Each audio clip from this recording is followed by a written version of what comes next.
Welcome to the Occult Rejects. This episode, we got two returning guests. Very excited about this topic. We're going to try to cover it the second time now. The first time it didn't work out too well, but I think we'll make it happen in this show. Before I introduce the guests, let me introduce the other reject joining me. Ethan, what is going on, sir? How are you? Well, I know this is going to be awesome from the pre-discussion, so thank you guys for having me and being here.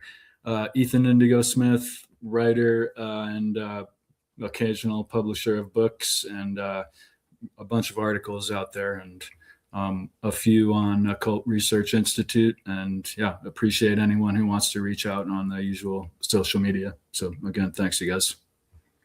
Thank you, sir. Appreciate you making it. And we got Frater RC back. What is going on, sir? Please let everybody know what is up with you and where they can find all your amazing work. Frater RC, hermeticpodcast.com, hermeticmysteryschool.com, and for events, arcaneresearchsociety.com. About 2 events this year coming up in May and November in Austin, Texas. Go check it out. Oh, wow. I have to talk to you about that one. Very interesting. All right, sir. And we got Ike Baker back. We missed him a few days ago. He's back on now. So, sir, please let everybody know what is up with you and they can find all your amazing stuff. Yeah, thanks for having me back on, man. I feel like I'm part of the show here. It's great. It's fantastic. I appreciate it. This is gonna be a great conversation. I love talking with my brother here, my Frater, and as well as you guys. So I'm Ike Baker. I host the Arcanum channel and podcast, ARCANVM. I've got it here underneath my name on the screen. You can check everything that I do out. My books, my podcasts, my blogs, my documentary style presentations on ikebaker.com, IKEBAKER. Yeah, I'm going to be talking. We have the April 25th in Asheville. I'm hosting the Asheville, North Carolina. I'm hosting the 2026 Southeastern Masonic Symposium. So this will be my 3rd year doing this. It's going to be a full day of presentations open to the public, and it's there is digital access for actually very, very reasonable price. That's gonna be great. I'm giving a talk. Colin Conkright from American Esoteric Channel is gonna be speaking, and John Michael Greer is gonna be the keynote speaker. We're gonna be covering luminaries of esoteric masonry. So each one of us is going to select one particular luminary in esotericism, particularly in the Freemasonic sector, and kind of go over that. It's open to the public, men, women, Masons, non-Masons. So yeah, you can learn more about that. I will put a link in the chat, and I am speaking at a Nokia Con this year in Austin, Texas in November for and with Frater RC, which is going to be fantastic. Wow, that's awesome, man. Great stuff. He's not just speaking. Sorry, go ahead, Frater. He'll be speaking, he'll be presenting, but he's also, I believe, playing the drums. Sure, yeah. We're following Joseph Peterson's recommendation of instead of hiring local talent for events, just doing a jam with the talent that's baked in. We tried that last year, and it went really well. And so we're upscaling this year: full band, drum kit, saxophone player, you name it. Because there's a lot of professional musicians in the occult community. Yeah, I knew a lot of people that were into music. Sure. Yeah. Send me the backline as soon as you can. Oh yeah. I don't know what I'm playing. Well, nice. All right, so this episode will be the Golden Dawn. Yeah, both of you guys. I mean, I guess it's safe to say you have experience with the Golden Dawn, so figured I'd bring you both on for that to be the best people to speak on it. I don't know who wants to start first or whatever. Maybe Frater or see if you want to maybe explain I don't know, just your experience with it, and then I don't know who wants to start. I have 2 people to pick here. Yeah, so I was initiated into neophyte first for beginning of November 1996 when I was 15, just starting grade 10. It was a long admission process. I had to get, a waiver signed by parents who had to be interviewed as well. And even then, they almost didn't let me in. And many members years later came up to me and would said to me after I became an adept. I became an adept at the end of high school, a year after high school, when I was 19 at Solstice 2000. Then I went into the Inner Order, and I didn't think I was going to get into the Inner Order at all. Honestly, I was 18 months in Portal, which is, I mean, that only happens usually if someone is either a slacker, or if they're not a slacker, it means they really come upon some of the hardest work their soul needs to do in this life. And so I did persevere though, and yeah, and had a great experience for my 7 years, 3 as a in the Outer Order and 5 in the Inner Order, essentially. I was Imperator of the Temple and Chief Adept in Canada when we separated from the American branch, the founding branch of the Order, and I just shut things down then and moved on to doctoral studies with Nicholas Goodrick Clark, and then got back to various things years later. I dove into Druidic training and Bardic training in a very, very real way, not in a book way, but in living in a tent in an island off the west coast of Ireland way, and seeing what the real magic was like there. So yeah, Golden Dawn was the basis of my magical life, and continues to be to this day. That's awesome. One thing oh, go ahead, Ethan. Go ahead. Sorry. I just was curious. How did you find yourself involved with that at such a young age? Where most of us Good in high question. School... So glad you asked.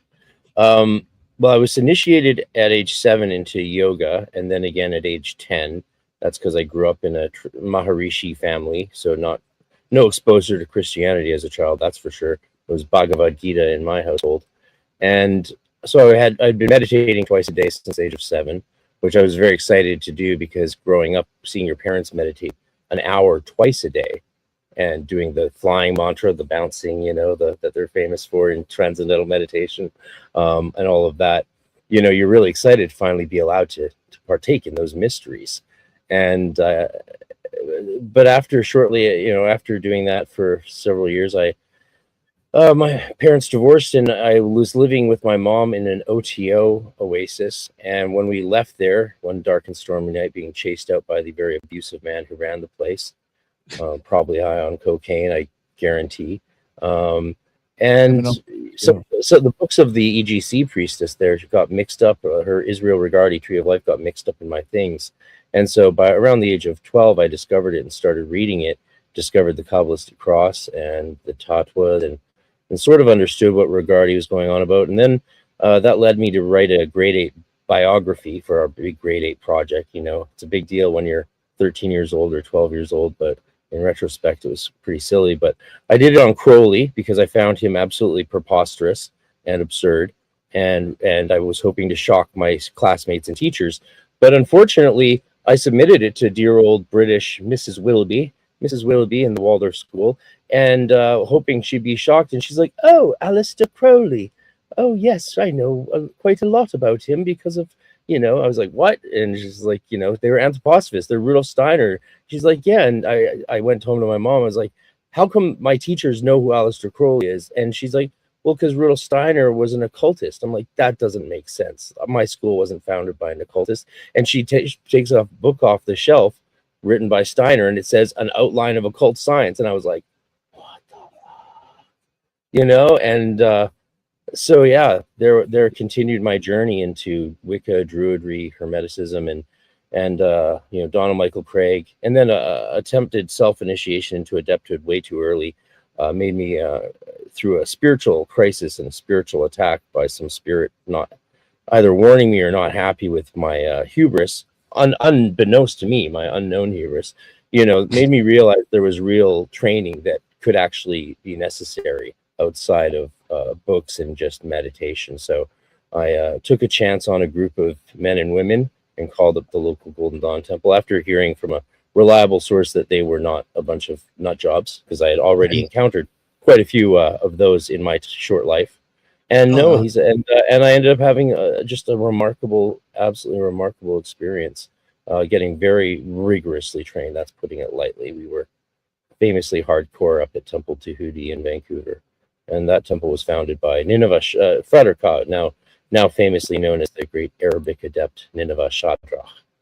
And thank God he took a chance on me, and he himself was initiated in the GD at 16. So there was there was definitely a resonance there between he and I. And he gave me my motto, Frater RC, broken of chains. Nice. Yeah. It's fascinating. You have questions? I have answers. If I think you kind of answered it a little bit. I mean, obviously how you got into the Golden Dawn, but one thing I did want to ask you before we move over to Ike, I guess what is it about the Golden Dawn that I guess attracted you or keeps you there instead of going to a different order? You know what I'm saying? Like, what is it about the Golden Dawn that really is like, this is for me?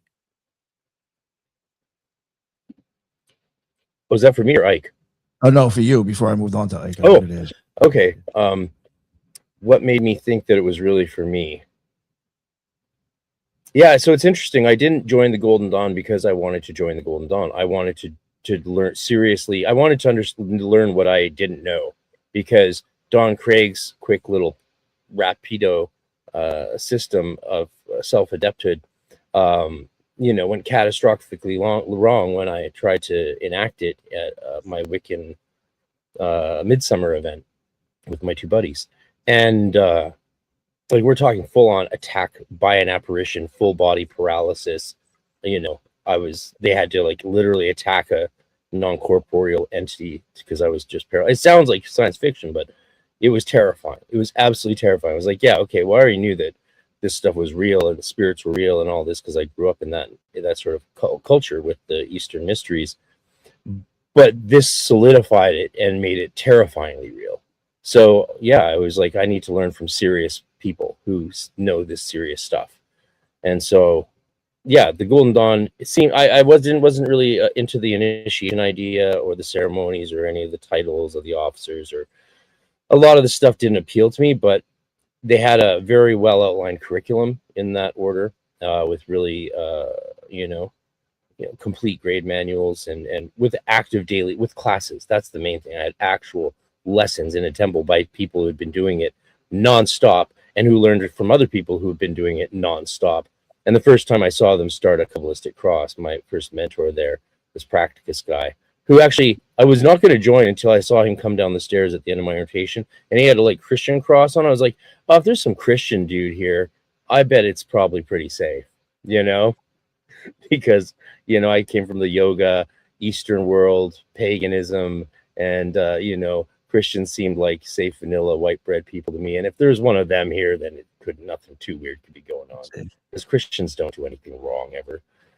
And yeah, when the first time I saw him do a LRP, I was blown over. I was like, oh yeah, okay, so it's not just the advanced stuff I don't know. Like, I don't have a deep understanding of even the most basic stuff.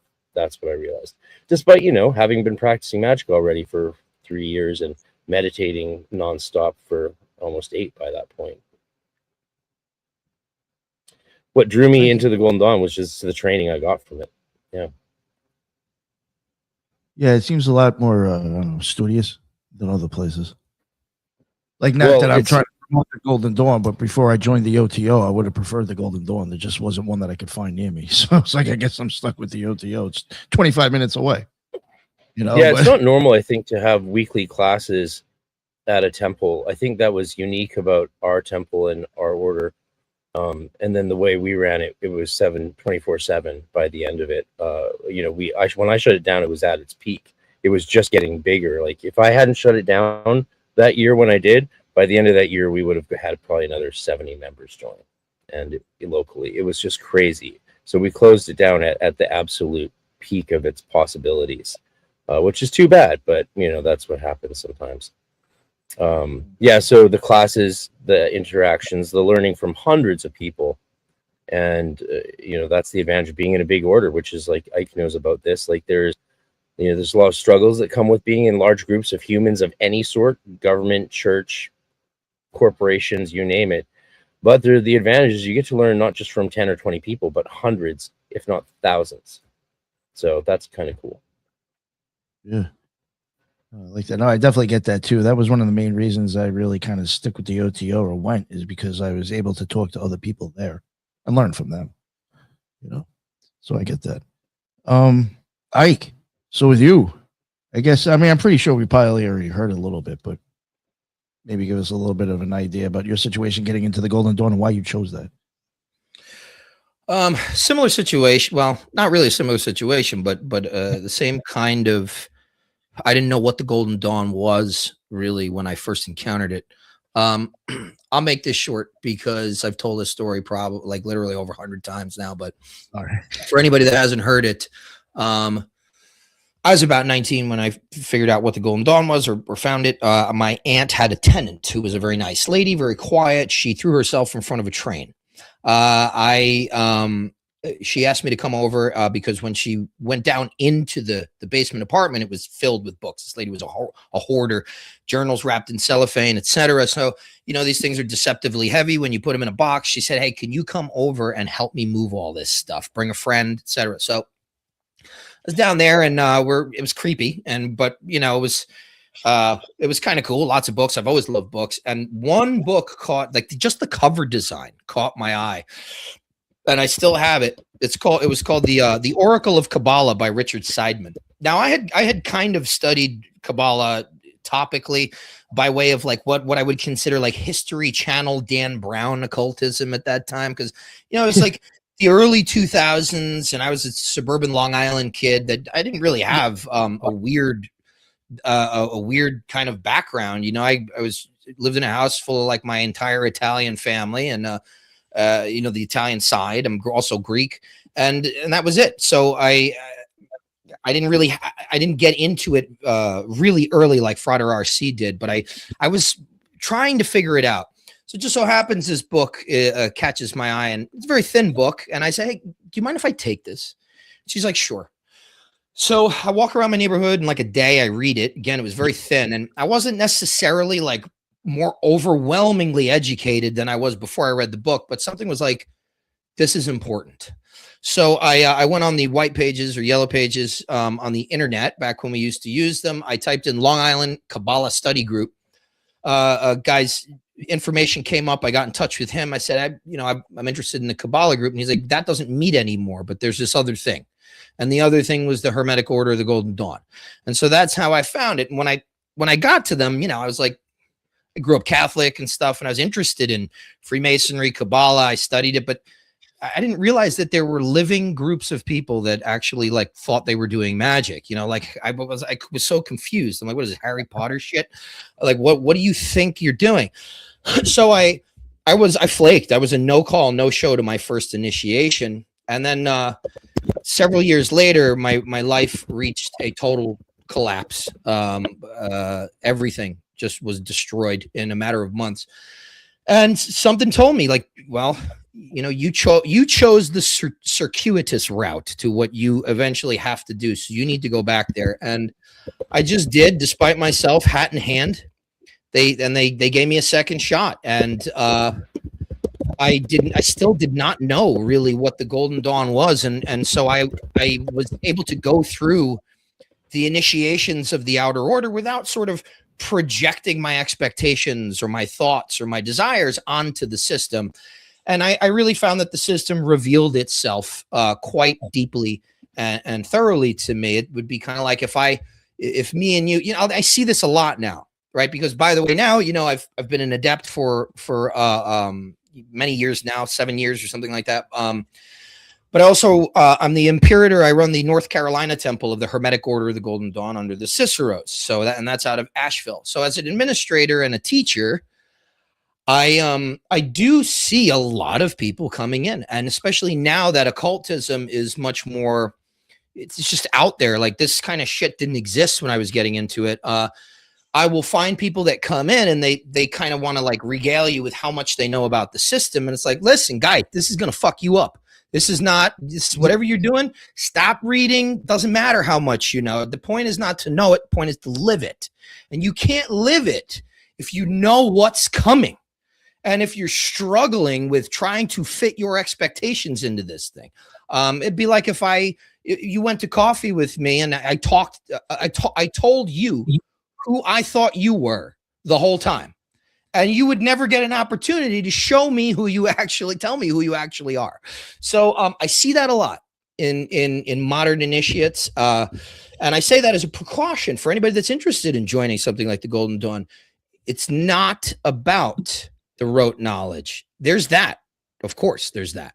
but that's you know, I feel like I truly was blessed. I lucked out not knowing what this thing was, but being able to suspend my disbelief and be surprised every time. You know, it was a real golden time in my life, no pun intended, of self-discovery. And the initiatory trajectory for me absolutely renovated me. People who knew me before would probably regard me as unrecognizable now, not in terms of physicality, but the type of person I am. I was not a great guy.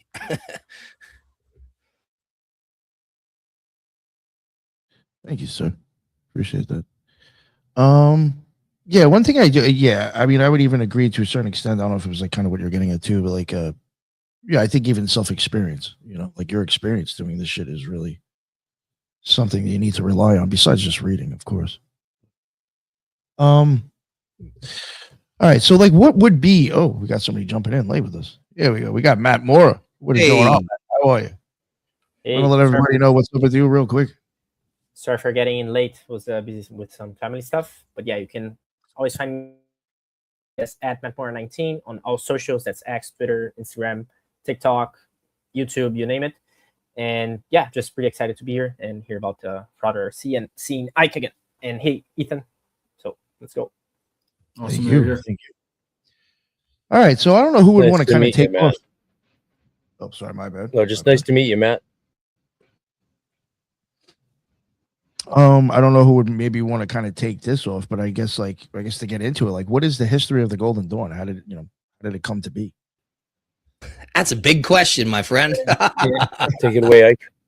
Well, I want to point people to the video that I did. I did a 2-part documentary series on what is the Golden Dawn, and I covered the history, the sort of the first class, you know, the founding group and its influences in 1888 in London. And then I progressed until about the split of the temple in the early 1900s. And then the second part of it covered like the second class or really the next generation, Dion Fortune, Israel Regardie, Aleister Crowley, and these people up until the time of the closing of Whare Ra, which was a temple founded by Robert Falcon in New Zealand.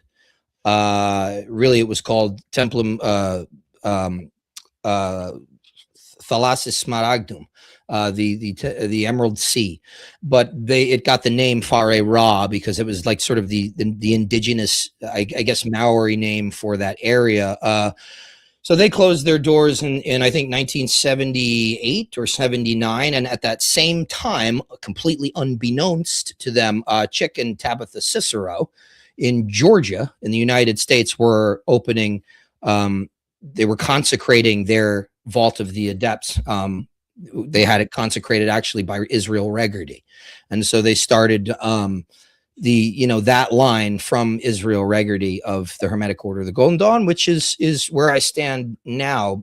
That's the lineage that I'm in, but it is a long and very, very interesting history. Lots of scandal, lots of intrigue, lots of cloak and dagger aesthetic. So I did like 2-hour-long documentaries on it, and I just covered the basics, but I'm interested to see.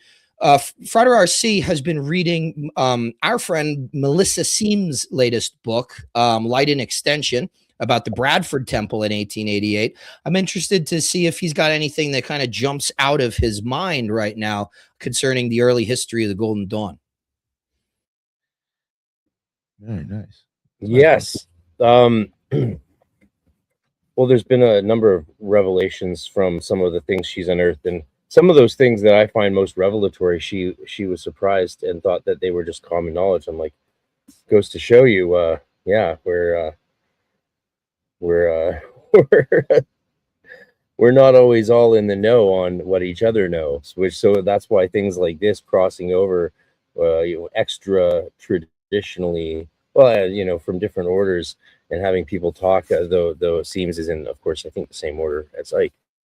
Don't want to speak out of school, but she mentions that in her book, and I think that's a fact.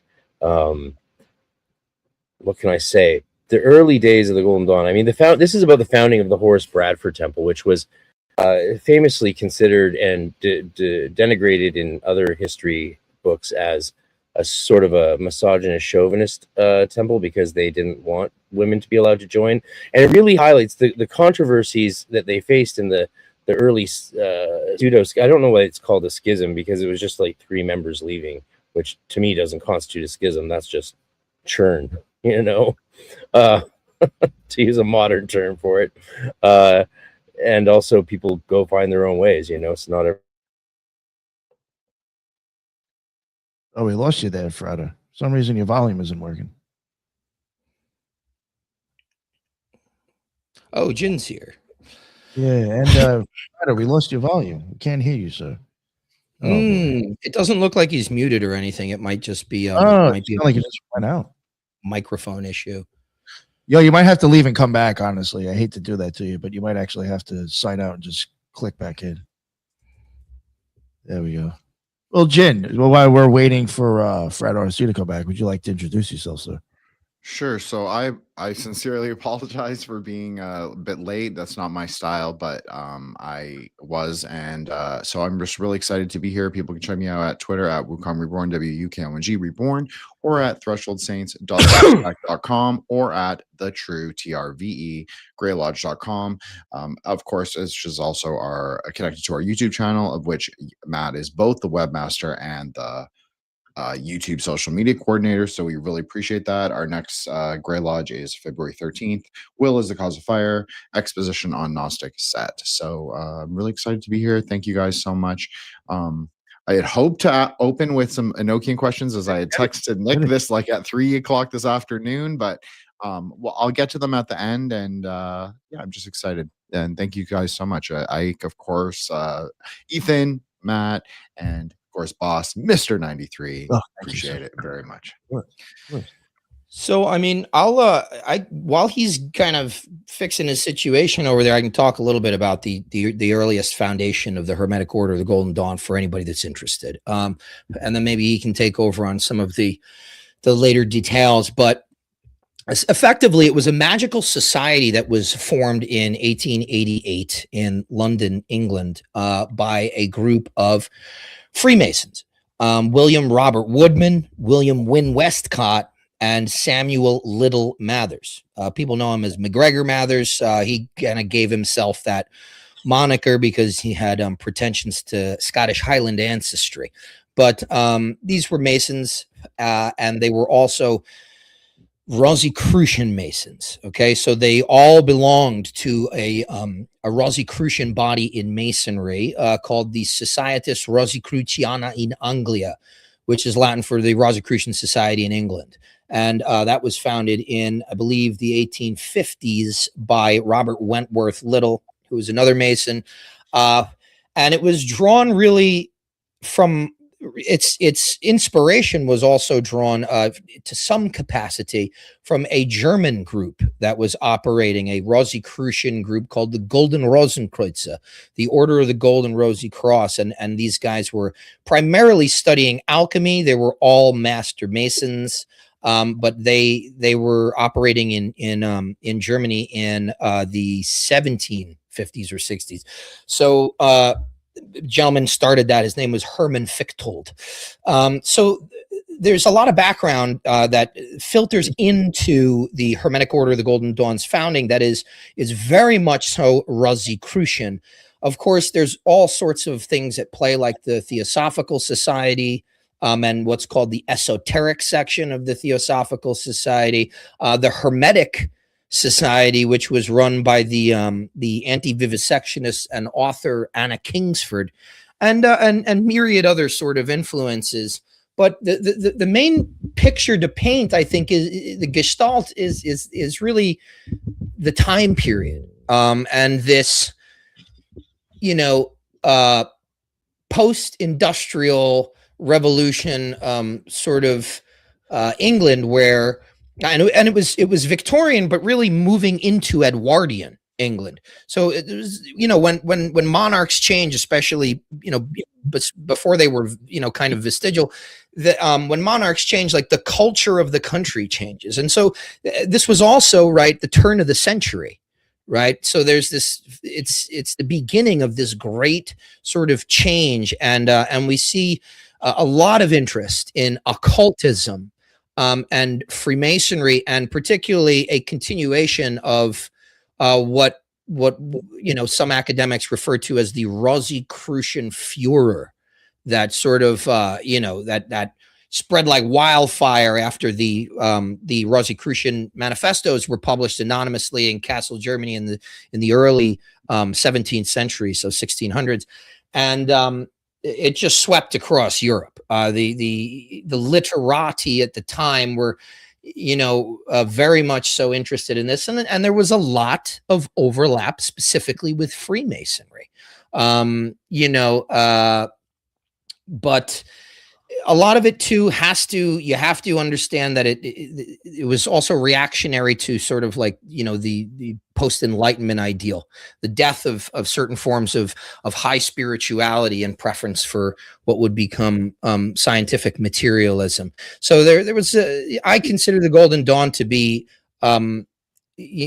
something that is forged of all of these stresses and all of these historical lines. But I think it's really important to note that there's a very strong relationship to the Hermetic Order of the Golden Dawn and Freemasonry, particularly the Rosicrucian brand of Freemasonry. The Golden Dawn, its derivative orders, which we can get into later, like the Alpha et Omega, all of Crowley's sort of stuff, the AA and the OTO, sort of, and you've got the Stella Matutina, which was the London branch after the order had suffered a schism, and you have even Dion Fortune, right? She gets trained in the Golden Dawn and the Stella Matutina and the Alpha et Omega, and she starts the Fraternity of Inner Light, which is now the Society of Inner Light. And so all of these branches of esotericism definitely, hands down, influenced Franz Barden, right? I mean, all these branches of esotericism ultimately come from the Golden Dawn.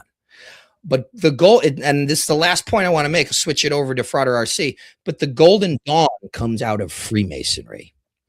Okay, so a lot of people out there, I know, maybe in your audience, regard Freemasonry as this kind of, as the Black Lodge kind of thing, the dark stuff, and that's just not the case.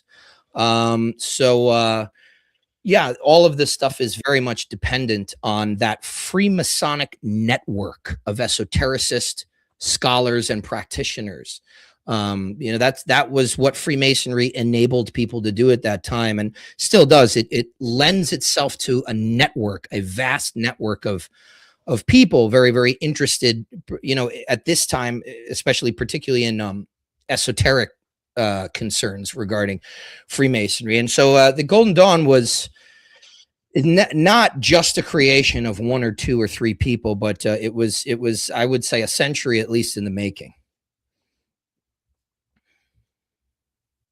That's interesting with the Golden Dawn and the Freemasonry, and then you have, I'd say the OTO was originally Freemasonry too, wasn't it? Before they, yeah, and Theodore Reuss and William Wynne Westcott would visit each other. They would trade charters and things like that. Masonic, here, you take this order, I'll take that order. They were very much conversant with each other. They met frequently.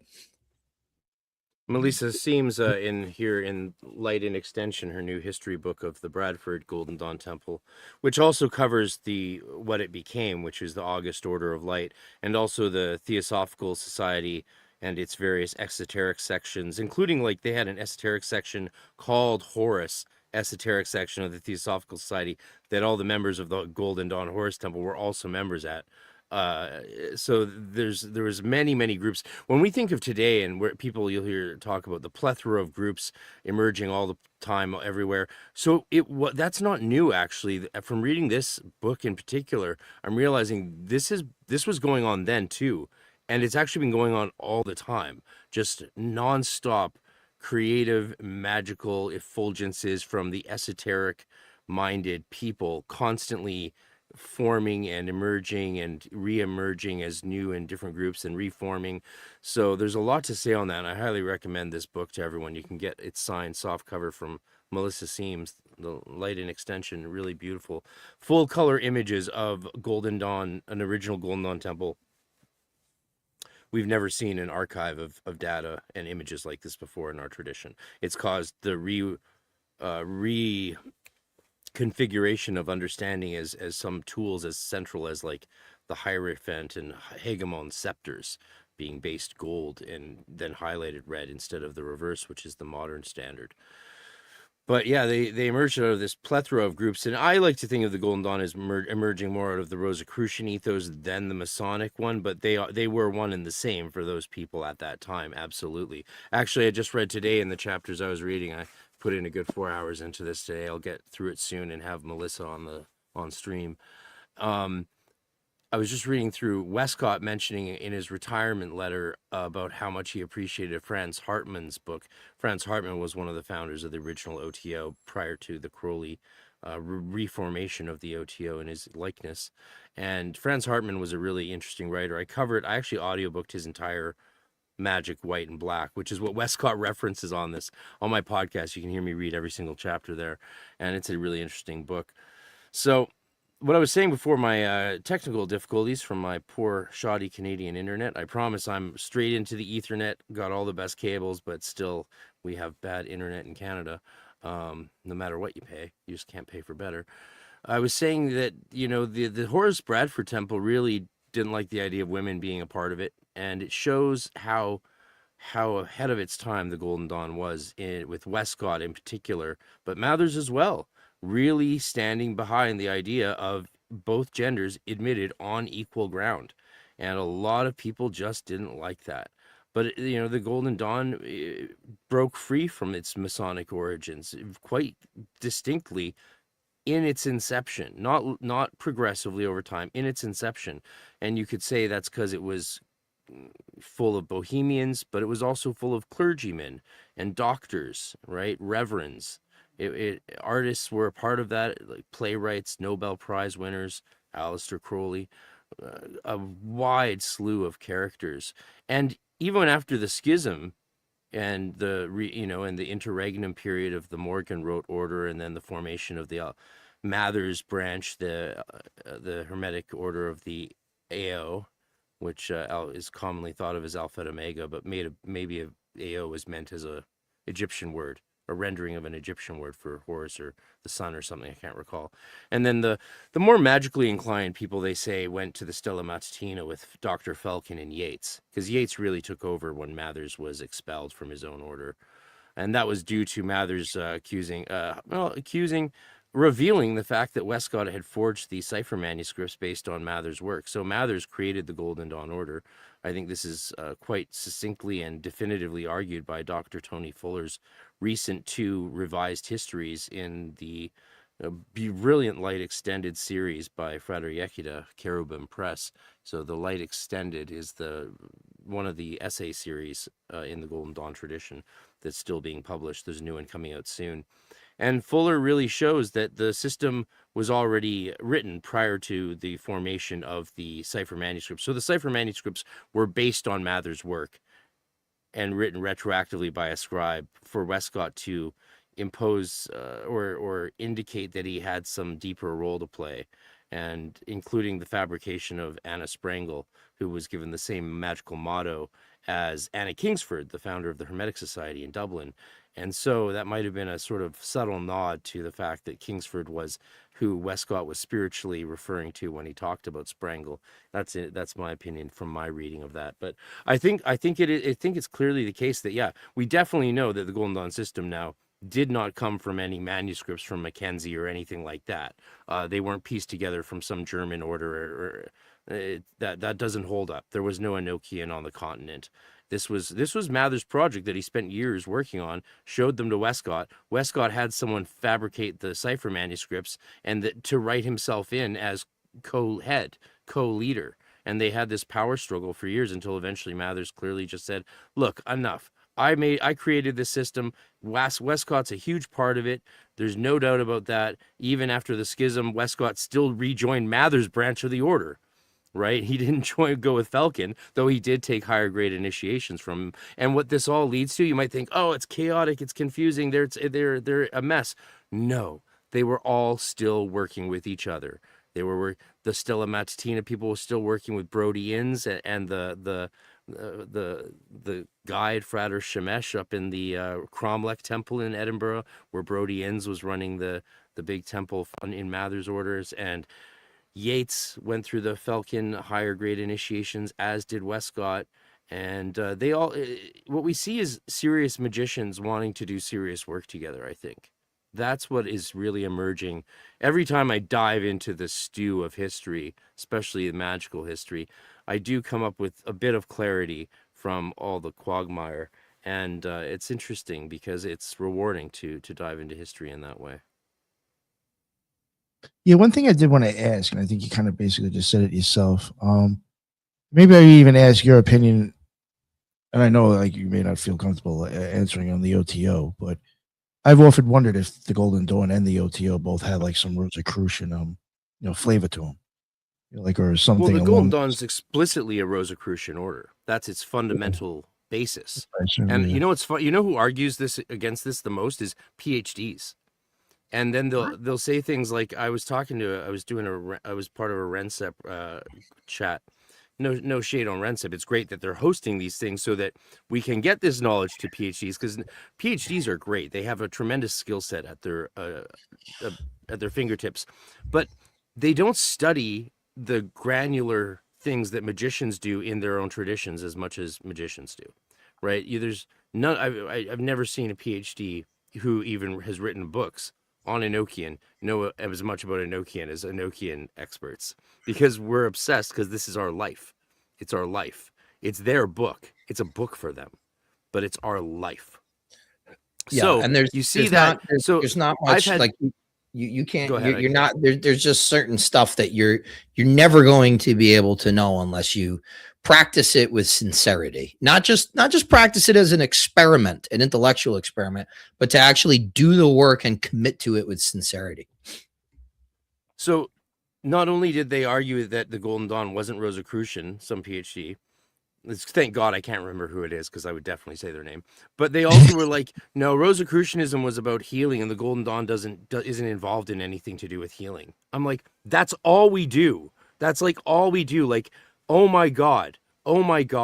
Like the reason a lot of people loved joining our temple was because they're like, oh, I've been a part of a lot of new age flaky healing stuff, or maybe I've done some therapeutic touch. Oh, I got into Reiki. That was serious. But then they came to our temple and they were like, wow, you guys, like everything that I thought that my teachers, like, dear Lord, how serious do we dive into that stuff? We take it all the way.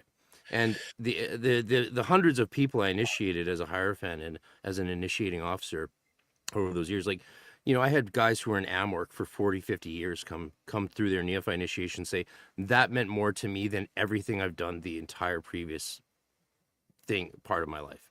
None of it holds a torch to what I just went through. And they were not talking about the ritual rubrics. Like, that's a part of it, but they were talking about the magic we did and what they experienced and saw in the through the ceremony. So yeah, the Golden Dawn is very Rosicrucian. Not so much in the outer order. It's a preparatory order in many ways, though it could be the whole piece of the pie, depending on what you're into. It doesn't have to lead to the inner order, but it's completely based on Rosicrucianism. And the OTO is explicitly as well, especially if you're talking about the original OTO of Franz Hartmann and those. Franz Hartmann, all those guys are Rosicrucians, right? They're all looking back to the Ordene Goldene Rosenkreuz in Germany. And that order itself is looking back to the original writers of the manifestos in northern Germany. Yeah.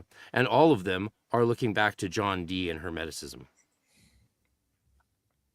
They're all looking at the Hermetica, the Chaldean oracles, the original, ancient teachings. That's what they're all trying to draw into the present.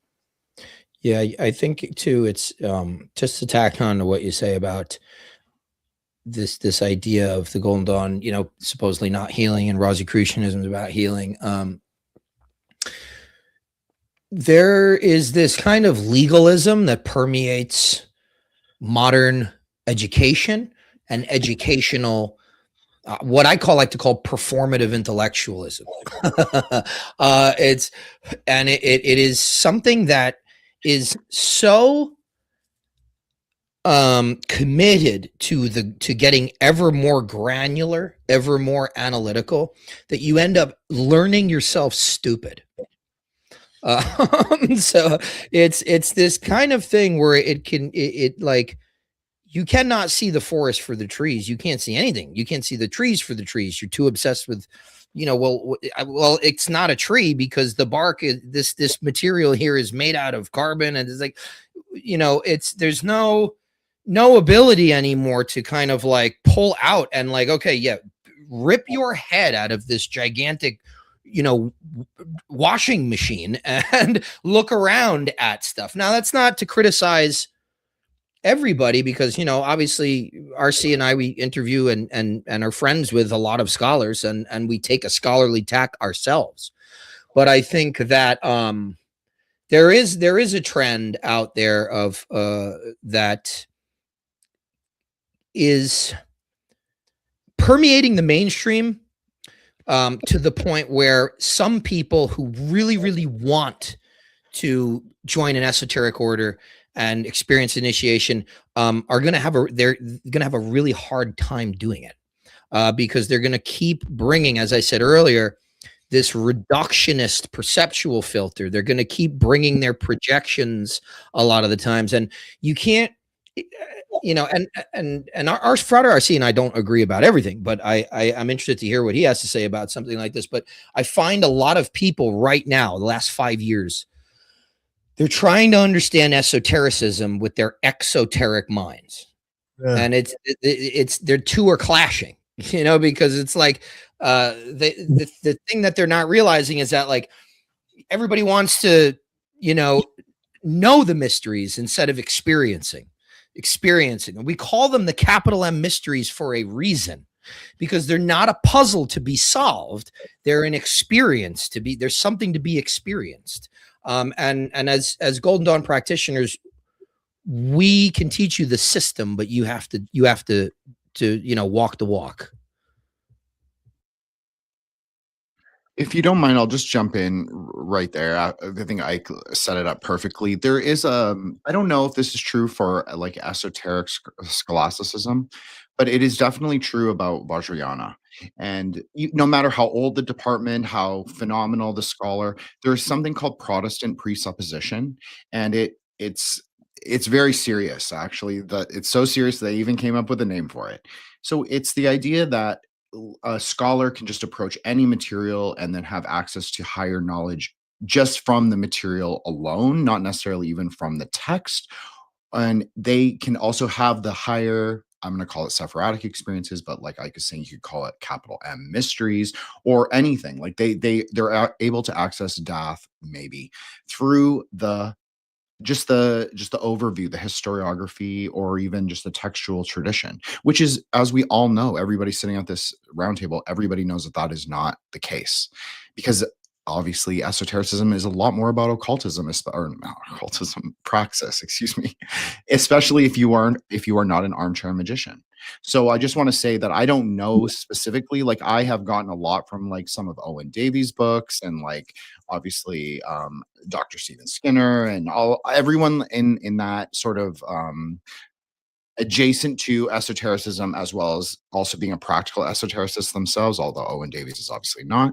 But so I think that there is something that they can do, but I don't necessarily think that their focus should be on the discourse of what esotericism is. Maybe they should study practical historiography instead, because I think they do a really good job, and actually much better than a lot of Western esotericists themselves, like studying the history in a more quote unquote, even though that doesn't really exist, objective way.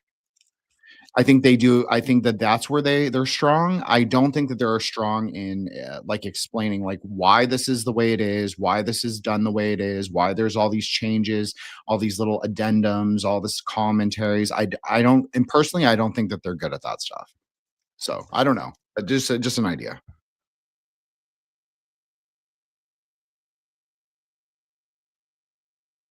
Well, thank you, sir. I wasn't sure if anybody wanted to say anything after that. No. One thing I did want to ask. It's going to kind of. I wanted to ask this and then maybe go back to like more actual like specific stuff about the Golden Dawn. But I guess regarding whatever you would know or whatever you're able to share with us, like what about like the logos? Like, what do those like kind of mean? What are those symbolizing? Which ones? How about the one with like the triangle and the cross? The one that was on the book God, before I that mean- held up. Right. I mean, I literally spend dozens of hours teaching about that symbol just to give people a preliminary understanding of it. So, I mean, a short version of it. Let's see. Let me give you what are some of my favorite interpretations of that. Then let I give some favorite interpretations.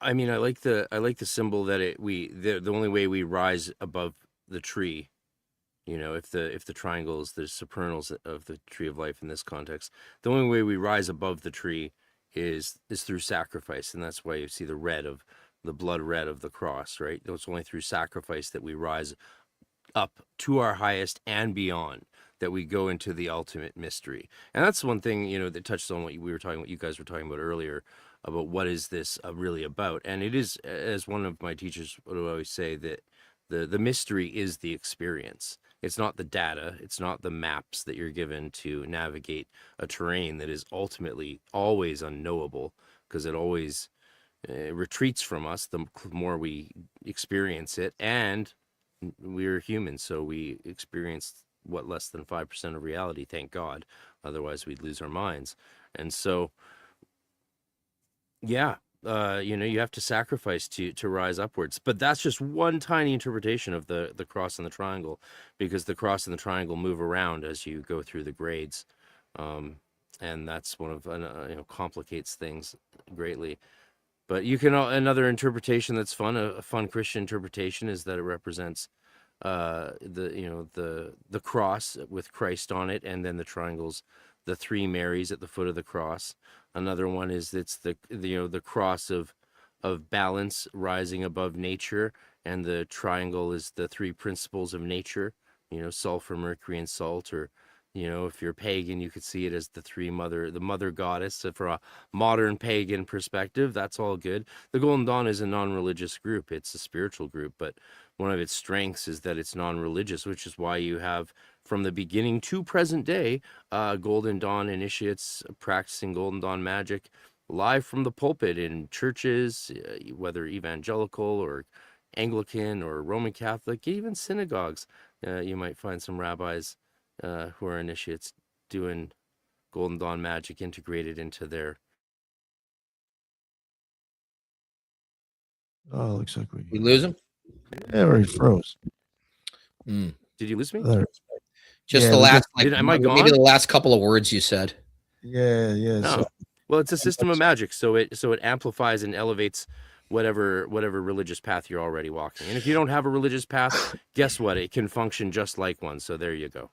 Yeah, and I mean, here's another thing to think about. Like, we say that, like, somebody asked me the other day, right? There's this line.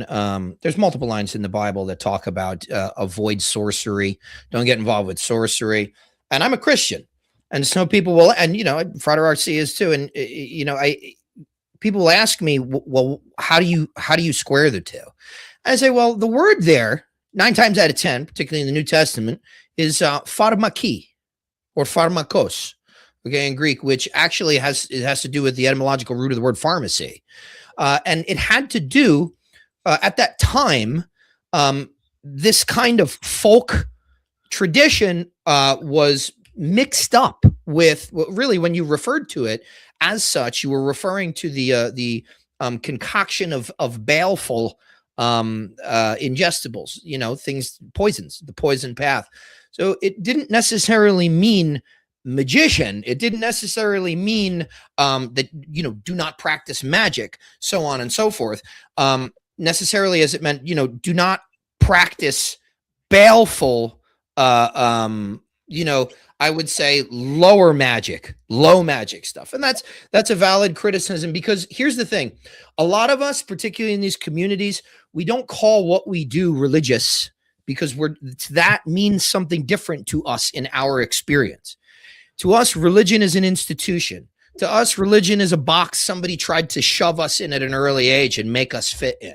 But at the end of the day, what religion is communication with the divine, and a form of worship and interaction, or at least some kind of ceremonial. So the Golden Dawn is explicitly theurgic.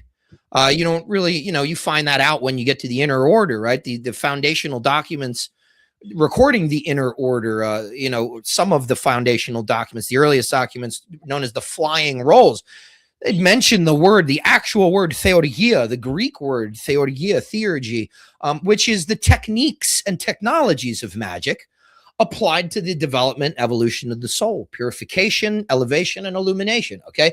So, what that kind of magic, if you were to go back in time, they would call this religious. We're working with archangels, for Christ's sake, but it's just that we can't really square the two, because it has a crude stigma, and it has kind of changed. It's morphed in its meaning for modern people, but I would say that theurgic magic in particular plays a large part of religious activity and states and religious experiences, states of devotion, states of the cultivation of internal eros, which is devotion. These things they have a religious nature to them, and they also have a place in Golden Dawn magic. But when you look at the cross and the triangle, right, at least the Stella Matutina rituals say that they represent life and light, respectively. So there's a lot.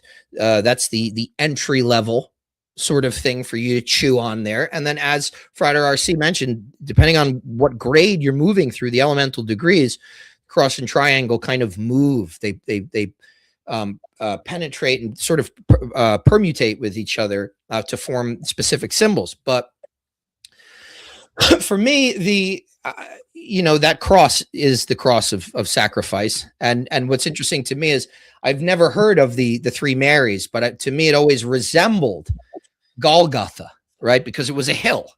Golgotha was the hill that Christ was crucified on. It means the skull. But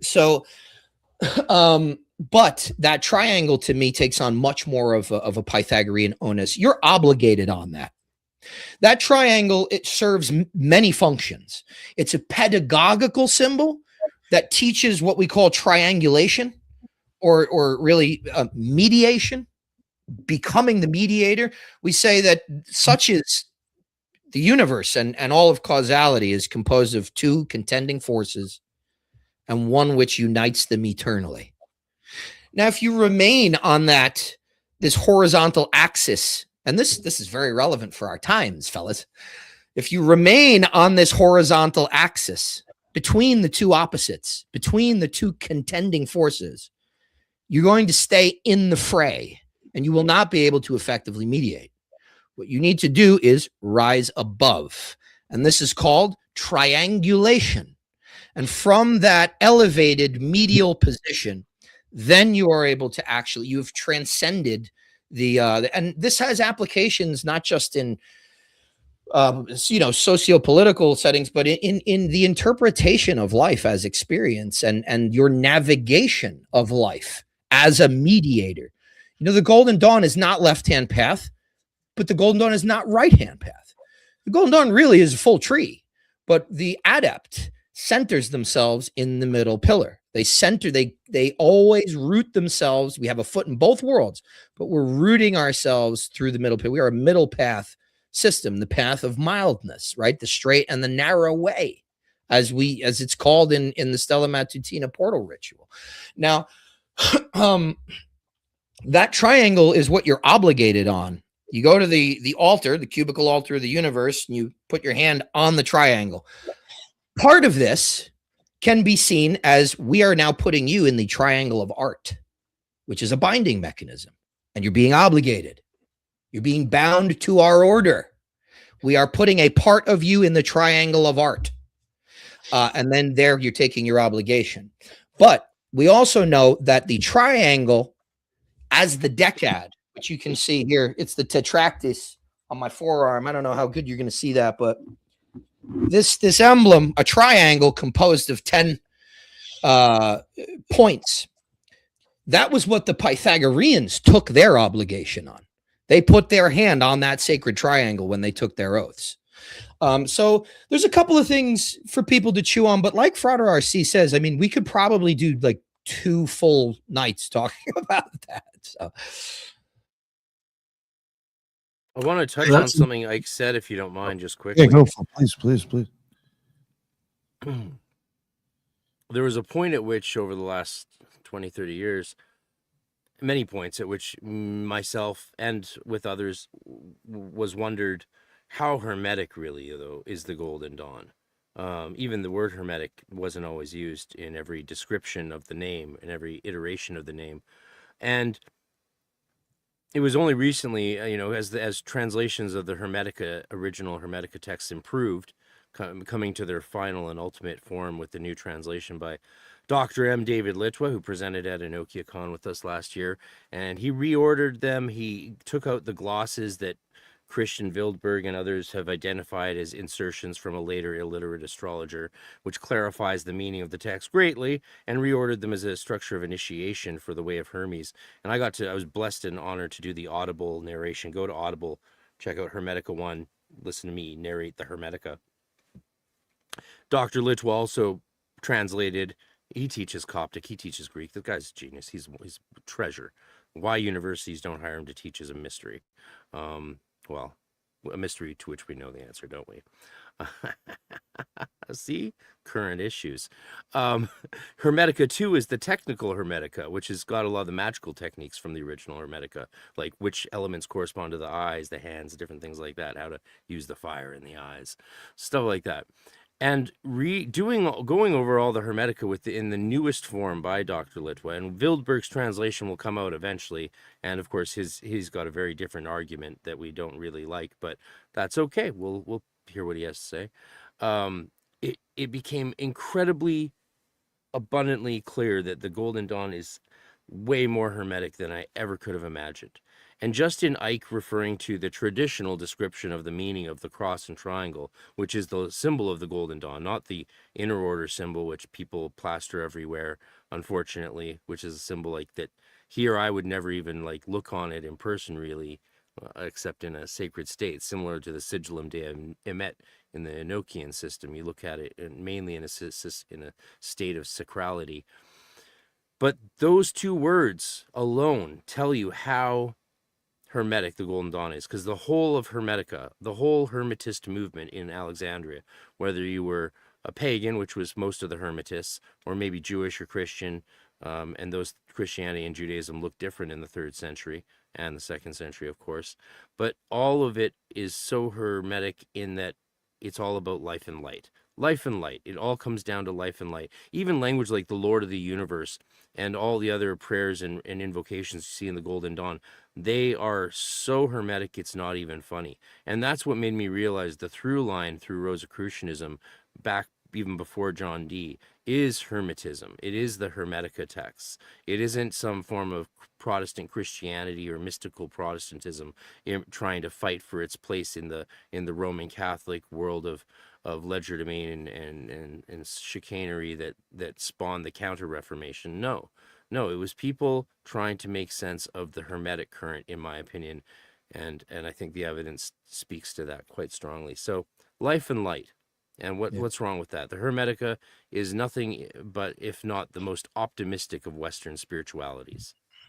Yeah, and I would just add to that it was in dialogue with something like Neo-Pythagoreanism, Neo-Platonism. They were contemporaneous religio-philosophical movements. But the interesting thing is that the Hermetic tradition is typically thought of by most scholars as an ancient Egyptian wisdom tradition expressed in a Greek idiom. It's important for people to understand that the Hermetica was written mostly in Coptic, which is, a sort of bridge alphabet, a bridge system of letters to enable Egyptians and Greeks to communicate during the Hellenistic period when, Alexander the Great conquers Persia, and he's got a nice 2-for-1 there. He gets Egypt. And then he, from there he dies, and Ptolemy, one of his generals, takes over, becomes Greek. Not too long after that, Rome takes over. But all Rome really does when they show up is, first they quell any rebellion, and then they throw money at the situation. So it flourished. Greco-Egyptian, that synthesis flourished under Rome. And this is when the Hermetica was being written. This is when, or at least as we understand it today, in the Hellenistic period and the Roman period in Egypt. So they were in dialogue with each other. And to bring it back also, because I know this is very Hermetic, but it's also very Neo-Pythagorean, this idea of the triangle represents, in the Golden Dawn, the next phrase is, it represents that triune light. Okay. So the word for higher consciousness, as Dr. Litwood translates that sort of generically in the Hermetica, he applies that, I think, aptly throughout as a translation for this word nous. It's a Greek word, nous, right? And they that is commonly translated as higher consciousness or mind. Now, Professor Walter Hanegraaff has pointed out that there are etymological connections and a broader definition of that word nous, where it basically also can mean light. So that divine nous, that what we call hypostatic nous, the mind of God is light, right? That's a distillation from the Hermetica. God is one, its substance is light. So this idea of a triune light is quite interesting, because that's the first stable geometric shape in Neo-Pythagoreanism. The monad corresponding to the point, the dyad or two corresponding to the, an indefinite line, and then finally the triad forming the triangle. This is what we see in like the eye of providence in Freemasonry. It's the mind of God now operating in the material universe. I can create. This is creation. From this, particularly in Neoplatonism, a la Plotinus, we get this idea of something called the three hypostases. The one, the divine intellect, or nous, and psyche, soul. And this triune pattern is the first thing that ever happens. And so therefore, everything else in creation participates of this triform or trifold pattern. And so I think there's these, the founders of the Golden Dawn and the people who contributed to this knowledge that went into the ritual, they really knew way fucking more than I think most people are willing to give them credit. It's this extremely sophisticated system. And the more you learn about the broader tradition, the more you see all the breadcrumbs and Easter eggs they put into it.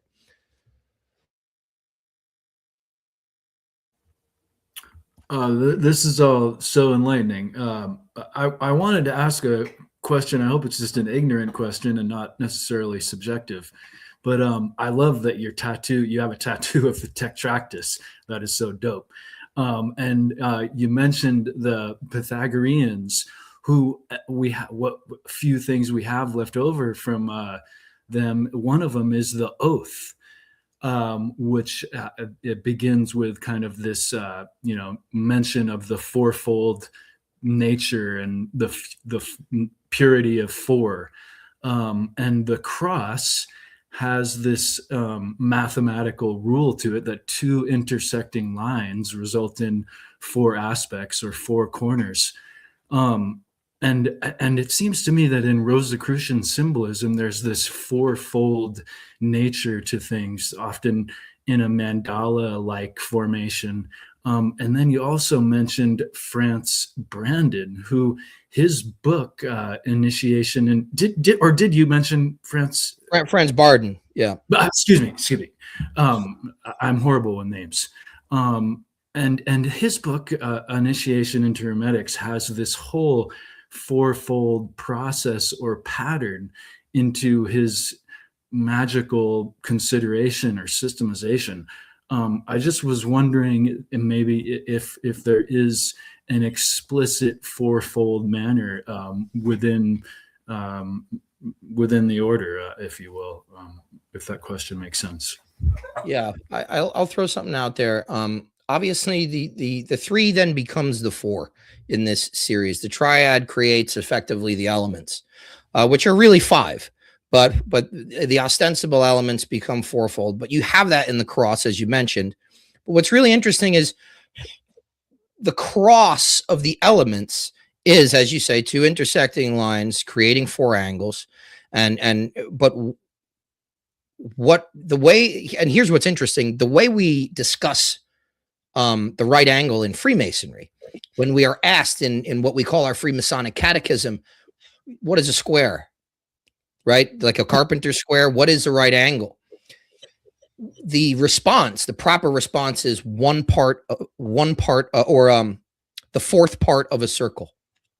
The fourth part of a circle, meaning that each one of these angles, when there are four of them, it's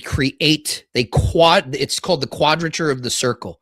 They imply something circular. And you find this in Rosicrucian symbolism, don't you? Because the rose cross is the cross of the fourfold cross with a circle in the middle, and right around that bullseye, and that's where the Rosicrucian rose is. And it's a symbol of this kind of fractalizing eternity. That's just a reflection looking at itself, like a hall of mirrors almost can be viewed in some way. But I would say, yeah, there's a lot of fourfold imagery, and that also corresponds to the Golden Dawn, which Frater R.C. Said earlier. That is a preparatory. It's specifically a preparatory outer court, so to speak, for what it's invitation only really to the inner order, but what can be extended in the inner Rosicrucian order. Now, the key to what happens to you in that outer order is you undergo a spiritual alchemy, which we break down into four elements, which correspond to the lowest four sphirot on the tree of life. So Malkuth would be your element of earth. Yesod would be your element of air. Hod would be your element of water. And then Netzach would be your element of fire. And then there's that capstone. After that, in between your entry into that you're leaving the outer order and then joining the inner order is what we call, the equilibration of spirit, where you're given the quintessence, and we bring you back together. Because the first thing that happens in the neophyte degree, right, when you're newly planted, right, neophytos, the candidate is hoodwinked and wrapped 3 times. Okay, this is what we call their osirification. It's like you're being mummified. You're dead. And we bring you into the temple, and what happens is an officer called the Kerix comes around, and on the central altar we have what we call, the elements of the mystic repast of Osiris Onofris, Osiris the Justified. There is a rose in the east, a red candle in the south, a cup of wine in the west, and a paten of bread and salt in the north. These are, when the candidate is brought in, the Kerix comes in, removes those elements off of the altar into their respective quarters. This is the salve and of the spiritual alchemy. We are taking apart the 4 elements. And then when you go through the outer order, they're finally brought back together in what we call the portal degree, at least for the Stella Matutina. So that's my understanding of, or at least, kind of the boilerplate, the very topical way of talking about the fourfold sort of thing and how it relates to the Golden Dawn. But I'm interested to know if Frater RC agrees with that, or if he'd like to come over and smack me in the mouth for anything I have said at this point. Smack you in the mouth, brother. No, I want to kiss you on the mouth for telling me how to properly prepare this leg of lamb I got in my Ninja slow cooker tonight. Oh my goodness. Getting some real Greek tips because, mainly my main use of ChatGPT is for cooking because I'm a celiac, so I had to learn to cook to deal with health. And I'm following your tips, and it is working way better than last time. Though I Okay, had been mail me a practicing piece. for a while. I will mail you a piece. Absolutely, I will send it through the Canadian Mail, which is doing great right now. Yeah, Canada's in a great shape. I love what you said. And you know what's interesting? You know, when you think, if everyone visualizes that rose cross, not the colorful one, the Art Deco one, but just the simple cross, equal armed or not, doesn't matter, with a circle. So like a Celtic cross. And the 4 division is very obvious outside the circle. But as soon as you follow any of those arms of the 4 into the circle, you realize that they all end up at the same place. And then if you remove those lines, what you have is the monad, the circle with the dot in the center. And that's the fundamental symbol of the Hermetica, of the Hermetic tradition, is the monad. It all comes back to the monad. And the monad is called the God, the Father, or Lord. And this is language used by pagans, keep in mind, by Alexandrian Egyptian pagans, who fundamentally in their spirituality were pushing back explicitly against the Platonic and even Pythagorean thinkers, which they referred to as basically like wasting their time with philosophical mumbo jumbo. So the Hermetists of Alexandria explicitly were saying, look, we're trying to avoid some of that Greek philosophizing, blah, blah, blah, and get down to just being thankful to God for life and light, and that's it. Right? So no matter, and then you see this in the Golden Dawn tradition, it's what makes it so hermetic. No matter how many symbols and signs we show you, everything always leads back to the single point. And that's also why we start with that meditation 1, with that point. Though the original order didn't, but the Stella Matutina brought that in because they liked magic a lot and made things more magical.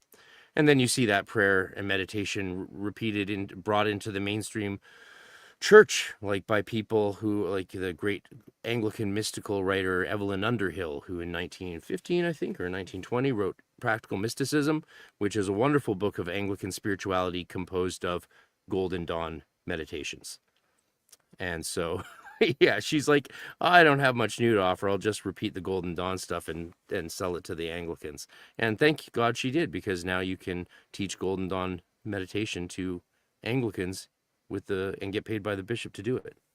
Trust me, you can. It's fun. I did it for years.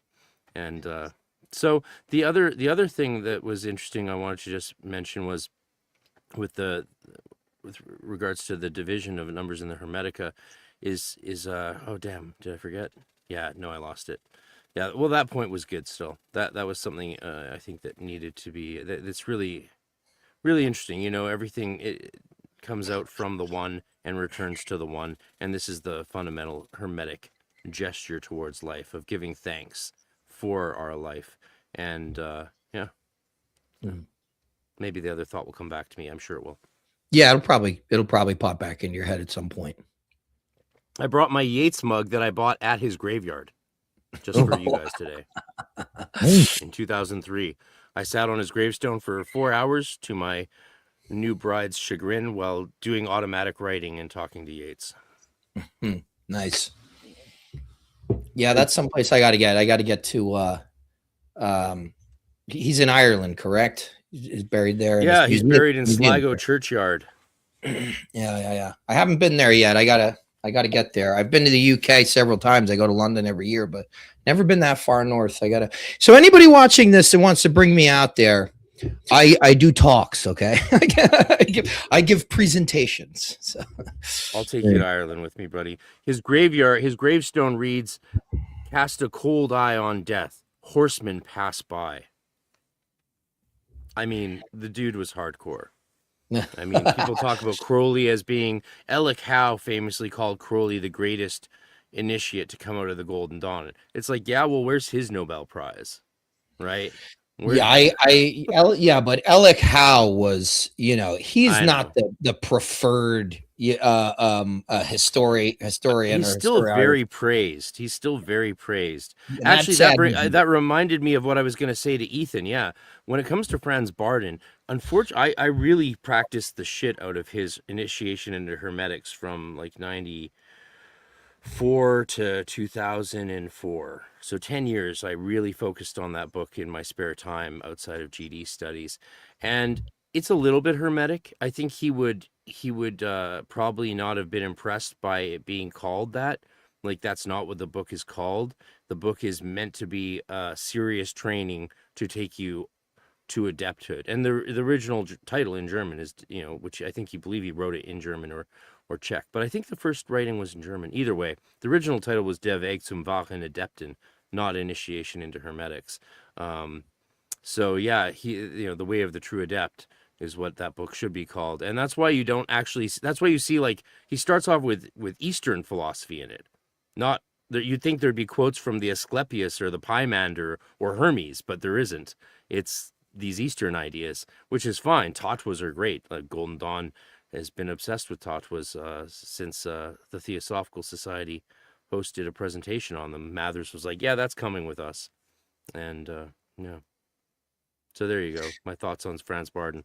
Some of his stuff's great. Some of it I think is questionable. Yeah. Makes sense. I mean, unless there's someone out there who successfully used his lesson to throw a fireball from their hands. And if so, film it. Yeah, I did think it's AI at all.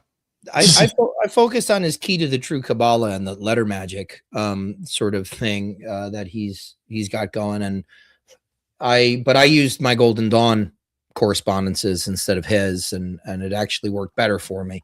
Part of that is the sort of the assimilation of a particular esoteric symbolic vocabulary into my, what we would call my ruach, right?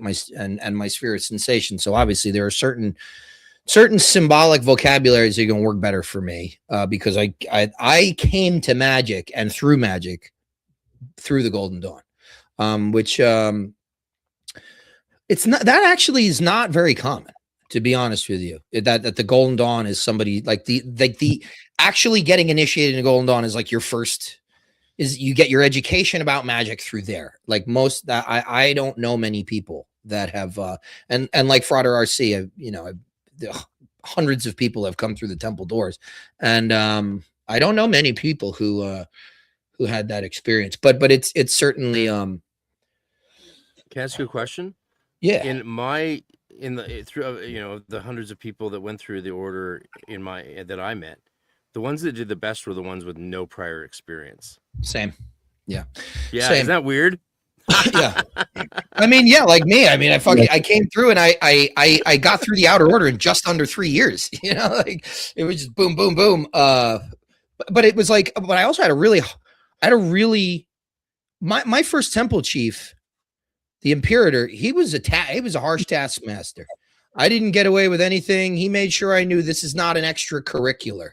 Okay, don't expect the same kind of bullshit HR culture that is customer service bullshit that that is everything else in life in the 2000s, post 2000.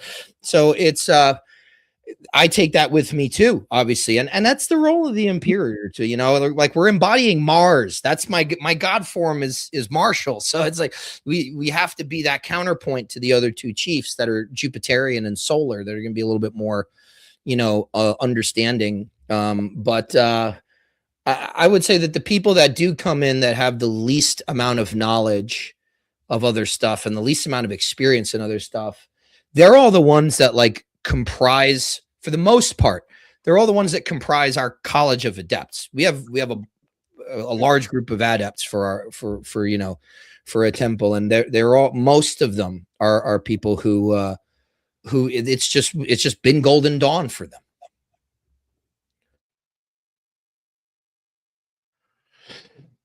I think Mathers and Westcott would love that. I just got to say, I think Mathers and Westcott would be over the moon to see that that's how things develop. Because in their day, it was like, oh, hey, how can we tailor this and present this so that we get more Masons to join from the local lodge? Or how can we get other lodges nearby and nearby villages to join? Let's present this way, Whereas now it's people, no one's like, oh, I should become a Mason so I can join the Golden Dawn. You never hear that. Yeah, and I didn't become a Mason until I had been in the Golden Dawn for a long time, So yeah, I joined Masonry after I shut down our temple. Yeah, and order. Yeah. Jim, was there something you wanted to ask? I thought you might have tried to say something. Oh no, I was waiting till the end to I have a couple questions on Enochian the tables, but no, it's very fascinating. I mean this is all new to me. This is all very different than anything that I'm familiar with or well read in, or I mean Barden, sure, but like the actual institutional history, institutional practices, no. This is like completely dipping my toe into that ocean for the first time for sure. All right, Nate, not a problem. One thing I did want to ask both of you. I mean, I think you kind of like referenced them before, but would you say that like Platonism and Neoplatonism is like an influence in the order, or at least like in the occult? I would say that its influence on hermeticism rather than hermetism, right? I distinguish between the two because it's useful. Hermetism ended really for me with the Sabians of Haran in the 5th century. But Hermeticism is like it's like the beginning of the Renaissance. Marsilio Ficino, Ludovico Lazzarelli, they're translating the Hermetic texts along with, Ficino translated a lot of Platonist stuff, but really working that Hermetic stuff, bringing it back into the fold with the Platonist stuff, with now Christianity, which was the overarching, religious institution and religious paradigm for a lot of these people who had access to this stuff. Because the people who had access to this stuff were the people who could read, and the people who could read were priests. And that was almost it, So like if you're a cleric, you can read this shit. So that there's a big difference between Hermetism, the early Hermetic stuff based off of, the attributed writings of Hermes Trismegistus, and then what happens in the Renaissance. And I would say that through Hermeticism and Rosicrucianism, there is a Platonic influence. For instance, and I'll say this, I'll throw it over to Frater RC. There's a line in that the Hiereus delivers, who's kind of the initiating priest. Now, the Hierophant is the mystagogue, and he actually brings the light to the candidate, or the candidate to the light. But hiereus in Greek is priest, and so he is actually the one who has to make sure that the rites are that he is doing this, really the sacrificial rites correctly. But anyway, it's kind of tangential. But he delivers this line to the candidate, and he says, "Remember that mortals who understand the body alone cannot. Things divine cannot be grasped by mortals who understand the body alone. Only those who are lightly armed may attain the summit." So that saying is pulled out of Rosicrucianism. That is an earlier saying in a Rosicrucian, I believe, 18th century writing. But what a lot of people don't realize is it's actually from Plotinus. It's actually from a 5th century, the head of the Athenian school. And he says, things divine cannot be grasped by mortals who understand the body alone. Only those who are stripped of their garments may attain the summit. And that has to do with this idea that when the soul descends into materiality, and this is also in the Hermetica 14, when the soul descends into materiality, its pristine state is in some way marred by planetary and zodiacal influences as it enters the cosmos. In the Platonic tradition, specifically by way of Porphyry, who is a student of Plotinus, Porphyry says that the soul's pneumatic vehicle, the spiritual vessel that it descends in, is the planets lay accretions on it. So they put things onto this almost tabula rasa soul, and he calls these the astral garments. Theurgy, the theurgic ascent, is the process of reverse engineering that and stripping away the vices specifically that are accrued in that earthly descent. So when Proclus says only those who are stripped of their garments may attain the summit, that's what he's referring to, and it finds its way into the Golden Dawn by way of Rosicrucianism. And in the Hermetica, it's one of the key images or theologies is the idea that if you are initiated, and this is something that anyone can engaging in the practice of contemplation of the divine, non-physical reality, with a guide, ideally, of course, because it's the way of Hermes, and guides are good.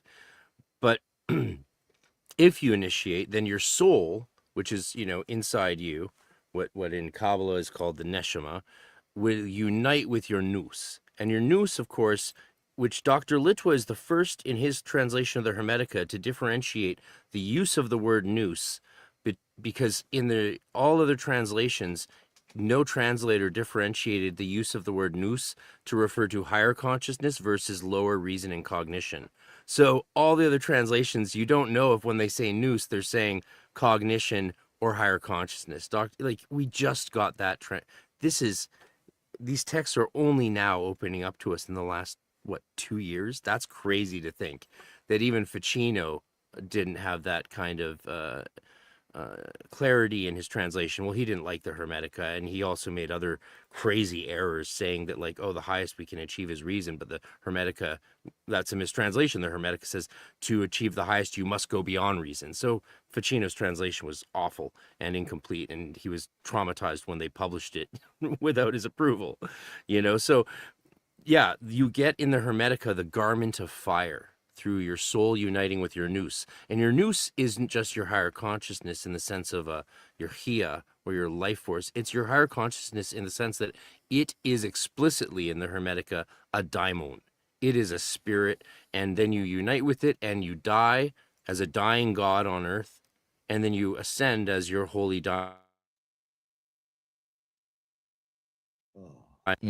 go all places and know all things. I mean, fans of the telepathy tape should love that.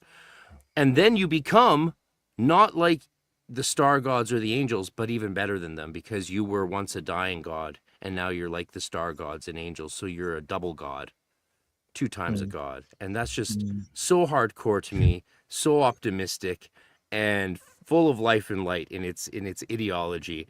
I don't know what could be a more appealing spirituality for the modern crisis we're living through. And the other point that's interesting is, Neoplatonism entered into Hermeticism. But, whereas in the original Hermetic thought, they were sort of pushing back against some of the Greek thinkers. And that's why, interestingly, academics are now referring to Porphyry and Iamblichus and all those guys as not Neoplatonists, but late Platonists. And that represents more distinctly the through line from Plato to those later thinkers in a really useful way. So if you start saying late Platonists to refer to the ancient Greek Neoplatonists, and then reserve Neoplatonists for the Renaissance reemergence of Platonism that then fused with what was necessarily a poor understanding of the Hermetic thinkers at that time, you have terminology and chronology. So there's something useful. Yeah, and Iamblichus specifically, who is as far as a lot of people are concerned nowadays, it's like the godfather of theurgy, right? With On the Mysteries. But the onus he places is on the Egyptians and the Chaldeans. He's saying exactly that. He's working in the Platonic tradition. He's referred to as a neo or late Platonist, but ultimately he's pushing back on Greek rationality. Not saying that it's useless, because this man had an encyclopedic knowledge, but saying that you must exhaust that and go above it. And I think that Ficino was very much aligned with Platonism.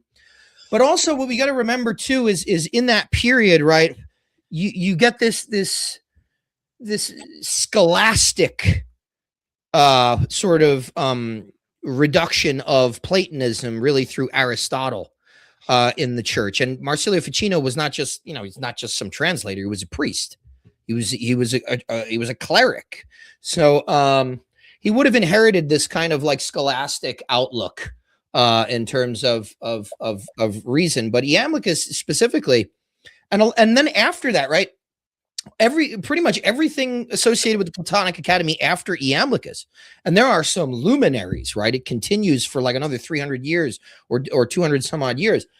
The Academy in Alexandria and Athens, their understanding is, yes, we must get above the rational component. So actually, Wouter Hanegraaff, he refers to Iamblichus more of he says he was a hermetist. You know, he was actually a hermetic theurgist, because he's saying these rituals are supposed to get us, the ceremonial supposed to get us above reason, above rationality, and they come from ancient Egyptian and Chaldean, right, Babylonian, Assyrian temple practices. And to Frater R.C.'s point, in the Golden Dawn, when you enter into the inner order, you take an obligation, as you take in every degree. And your obligation, which is quite dramatic, there's one part of it, arguably one of the most, if not the most important clause of the obligation. you promise, you vow to exhaust every effort to purify, so exalt my spiritual nature that by divine aid I may be raised and united to my higher divine genius. Okay, and people are like, okay, so what's the genius? Well, this is the Latin translation of the word daimon. And when the 18th century Platonist and translator and polymath Thomas Taylor translated, the Platonic stuff, and he was putting it out there, would have been available for all the founders of the Golden Dawn. He chose to translate the Greek word daimon frequently as genius, because he knew that translating it to the English demon would scare people and it would not communicate the same sort of thing. So this daimonic union that Frater R.C. Very importantly mentioned is actually the goal of the inner order of the Golden Dawn. You're training the whole time to rise and unite to your higher divine genius, and you play that role of the dying god when you are bound, osirified, taken apart, and then you rise through the portal. The portal is the door to that higher initiation. And actually, and one of the things, the first thing that you're called, and I this is in the Stella Matutina ritual, but I love it. The first thing you're referred to when you walk into that neophyte temple and you're completely hoodwinked, and somebody says, "Inheritor of a dying world, why hast thou entered into our temple?" And you're called that twice throughout the ritual until you are officially accepted into the Hermetic Order of the Golden Dawn. Once you are actually accepted and initiated, no one ever uses that term to you ever again, because you've begun the trajectory of ascent, the path of return, I guess, if you want to be poetic about it. Thank you. I don't know. I know we don't got much time left, but Jin, did you want to try to ask one of your questions? Yeah. Sure. So, Frater RC, thank you so much for that exposition on the history of the Golden Dawn. Of course, I was Ike as well. I did want to turn to the Enochian stuff simply because I've been reading a little on it, and also shout out to our brother in the lodge, Solar Exile. He had some questions that he directed to me, and so I thought I'd come here and be his kind of agent and ask people who know a lot more. So basically, I want to know if someone has selected a working table to work with, like the Enochian tables, how would one go about deciding the level of spirit that they want to work with for their purpose?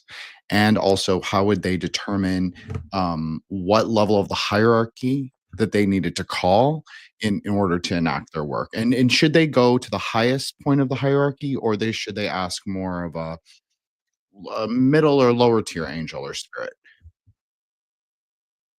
Go for it, Ike. Oh, I'm not touching that one with a 10-foot pole. We don't. So in the Golden Dawn, we don't. I was distracted. I apologize. I'm getting a lot of really nasty abuse in the comments, and it's it's still going on. Really? Yeah. They won't stop. And then they're telling me not to defend myself because I'm a Christian. It's like, fuck you. I'm sorry. If That's you think just- Christians can't defend ourselves, read some history. And I tell you right now, we're getting real prepared to defend ourselves. So anyway, Yeah. that's You wanna coming. shoot us in the neck? Fucking I- find out. But anyway, if maybe we could, I don't know if you can mitigate any of that abuse in the comments. yeah. Toss them out. Yeah, or something, but- I'm sorry, I wasn't paying attention to it at all. Yeah, I'll me go neither. in there and be a mod. I apologize. Yeah, No, but no, I Go would for- say, would you mind asking your question again? Sorry. Go for it. No, not a Okay. problem. I probably didn't articulate it that well, so thank you for giving me another chance. So if somebody has selected working like one of the Enochian tables to work with, how would they go about determining both the spirit that they want to work with as well as the hierarchy from which to call that spirit? Like, do they go all the way up and ask the highest angel or whatever it is, or do they go and like do a more precise sort of mapping using that system to do their whatever they're doing on the table? Yeah, in both the Golden Dawn version of Enochian as well as in the original, you sort of start from the highest. So in the Golden Dawn, you start from, with your Golden Dawn ritual work, calling down from the divine highest, the supernals. Then you open up the tablet, calling the 3 secret names and the king, and then you'd go to the sub quadrant that you're going to work with, and then work with the sub cross angels of the invoking and commanding angel, and then the specific angels under that. And it's the same pretty much in the de-purist approach, or the traditional Enochian approach, except there you wouldn't be doing Golden Dawn rituals with pentagrams and hexagrams and such beforehand. You would just be going through John Dee's prayers, invoking Christ, invoking the 4 archangels, and doing all of those sort of preparatory invocations and conjurations. But yeah, you end up in the sub-quadrants and then working with the invoking and commanding angels of the subcross, if you know what I'm talking about. You seem relatively familiar with this, so yeah. Thank you so much. Which angle you work with, again, depends on whether or not you're doing Golden Dawn arrangement of the tables or a traditional de-purist approach. They have slightly different ways of interpreting the sub-angles of the Great Table. I appreciate that. Thank you, Frater RC, and apologize for the chat. pleasure. It's complicated because I really don't know a lot about this. Like I'm a sorcerer, I'm a magician. Like I have spoken about this, Nick and I have spoken about this. Everybody knows on the chat. Like I am like a whatever you want to call me.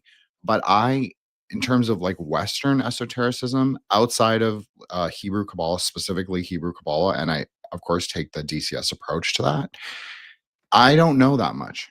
And I'm the first to say it. But because I have a higher degree of understanding in those systems, I'm a good tantric. Like I'm a strong tantric practitioner. So I think in a way it gives me access to a degree of understanding, not maybe the whole system, and I wouldn't necessarily be able to replicate it on my own. And I don't do ceremonial magic in the way that I don't think either of you would even recognize. So for me, it's much more like about process of consciousness. I know that Ike brought that up, so I appreciate that, and thank you for fielding my question. Thank you, guys. I know Ike's got to be somewhere soon, so I think this is a perfect time to wrap this up. Thank you for Fred RC for answering that last question. I do appreciate that. Ike, let everybody know what's up, man. And well, first off, thank you very much, both of you guys, for coming on. I really appreciate that. There was a lot of information. I hope that gave a lot of people a decent idea, what the Golden Dawn is. And they're both Christians. That's something interesting to think about, huh? Yeah, there's probably other things I would have liked to have gotten into. I don't know, maybe we'll do another show one down the road or something or whatever. But yeah, thank you both very much. Ike, please let everybody know what is up and where they can find all your stuff. Okay. If you don't mind, I want to say one last final thought. Oh yeah, sure. I was only wrapping it up because I was worried about No. I get it. I appreciate that. But I just feel like I really wanted to say earlier, but I didn't get a chance to, because having these conversations is awesome for me. I don't get tired of them. As a matter of fact, like it's like 9 o'clock now, and my body feels like I should be tired, but the fact that I spent time with you guys is like it wires me to the point where I probably won't be able to get to sleep till like after midnight now. So it's really stimulating conversation to me. But for anybody that ends up going through a system like the Golden Dawn, I just want to say this. First of all, not everything is for everybody, and that's okay. It's totally fine. But the people who do find themselves called and then subsequently delivered to a system like the Golden Dawn, there are inherent challenges in that we're kind of dangling a carrot on a stick in front of you to get you through those grades. And a lot of people, nobody's going to push you through them. But the way that the system is laid out is that it's sequential and there's a trajectory of progression. And the tendency that I find is twofold. People will try and rush through the grades and get through them as fast as they can. And then on the other hand, there'll be people who kind of tarry in an attempt to perfect the spiritual alchemy. Okay. And I think both of those approaches are missing the point of initiation. It's not about perfection. It's about that progress, because you're going to stay on that elemental trajectory and hopefully on an ascending spiral. You've learned something about yourself. You learn how to do that work. The key to I think, the Golden Dawn work and any kind of work that you're doing, whether it's very, very simple or very, very complex, is about how deeply you can move into your practice. How deeply can you commit and enter into your practice with focus and intention and consistency and be where you are. We're losing that. And I think that that's really, really important. That said, I'm Mike Baker. I host Arcanum. It's a YouTube channel and podcast. I wrote A Formless Fire, which is a history of the Western ceremonial and alchemical traditions. I wrote Etheric Magic, which is a system of basically Western energy work. And I've got a new book coming out in November on inner traditions called Esoteric Mythology. You can find all my stuff at ikebaker.com. There's a little chat widget in the bottom right-hand corner of the screen. You got any questions? I do courses. I offer one-on-one study, group course. A new group course is coming up this March, Techniques of Greco-Egyptian Theurgy. You can write about any of these things or anything else you want to talk about in that little chat widget. It goes straight to my inbox, personal inbox. So please be nice. And yeah, that's me. And I love Frater RC. This guy is one of a fucking kind, and I value him above. You're up there with the highest level for me, up there with ranking. You're up there with the highest levels of practitioners. I love you. Love you too, man. Thank you very much for those hyper kind words, and thanks to your family for sharing its cooking traditions and telling me that I shouldn't be ashamed of how much dill I actually use. It means the world to me I learn so much from you every time, and I'm just joking about the cooking, though it's serious. Like, listening to Ike, you have a special.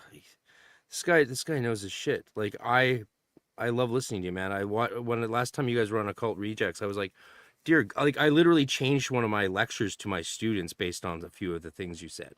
Right? I had to give them all an update. I'm like, yeah, so I think I've been wrong about something for 20 years. And let me share this with you. Yeah. So I was, yeah, you're a great friend. And we're actually live tomorrow doing no, not tomorrow, next week, doing our the Synakis, the Arcana Synaxis with Frater Eleftheria and Sky Mathis. So we'll have a 4-way reunion on the Friday the 13th. Come check that out. It would be great to see some of you rejects in the chat. We love rejects. We just don't like abusive ones. Yeah, we're normally pretty cool in the chat too. So sorry about that. Well, no, we have enemies. And I've been around.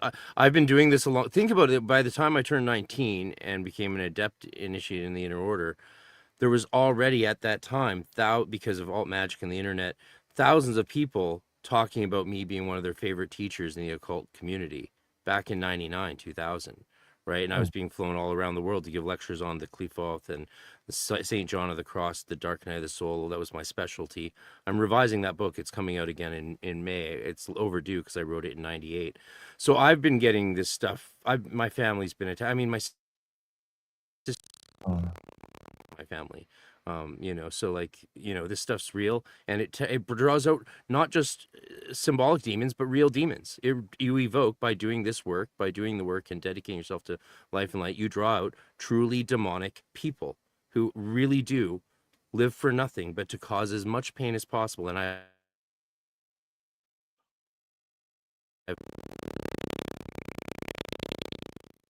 this clear. I've currently got a message in my inbox outlining a course of extortion, blackmail, and threats from an OTO brother Mason. You know, like, people are evil. People are evil. They're threatening to kill my mom if I don't give them money. Yeah, like, this shit's real. Wow. And, you know, it's not a joke. And people who want to fan the flames of this, like Marco Visconti and others out there, like, you know, people who broke into my house, like David Griffin, like, you know, they're nasty, nasty people. Griffin. And you got to report. Yeah, he broke into my house during a neophyte Get the initiation fuck out of and here. assaulted my sentinel. Yeah, he assaulted us. I had to come out of the temple with all the Dias officers. The neophytes left because they were traumatized. And yeah, this was in 2001, 2002. Yeah, man, there's some nasty people out there. Unfortunately, the light draws a lot of attention. Yeah, I'm you know, it's not bad to end on these cautionary tales. Actually, it's not a bad place to end because life is real. Life is not a game. And yeah, life is, you know, unfortunately, guns use real bullets. Yeah. Well, and that's something for people to think about if they want to pursue the light. We have there's a line in the Stella Matutina 5=6 ritual, the ritual of the neophyte adeptus minor, that says, ever do the forces of darkness arise when the work of the light is accomplished in earnest. So you do attract that force, and there are certain things the Golden Dawn teaches you to protect yourself, and that is exactly why the first fucking thing you learn is the ritual of the pentagram. You know, it's one of the reasons that you use that, but the first thing we're focused on is, you know, CYA, cover your ass. But I gotta run. Okay, love you guys. Thank you very much, Ike. We'll be talking to you soon. Yeah. Later. Cheers, All Ike. right. Yeah, damn. All right. Wild story, Frater. Holy shit. Wow. I haven't heard that name. I haven't heard that name in a long time. Holy crap. Now, the first time I ever heard about him, somebody was making fun of him, actually. I only had that one encounter with him, but yeah, he attacked friends of mine and members of our order for years, threatening us, doing everything he could to hurt everyone I loved. And, you know, because he wanted to trademark the name and be the only real deal. And now,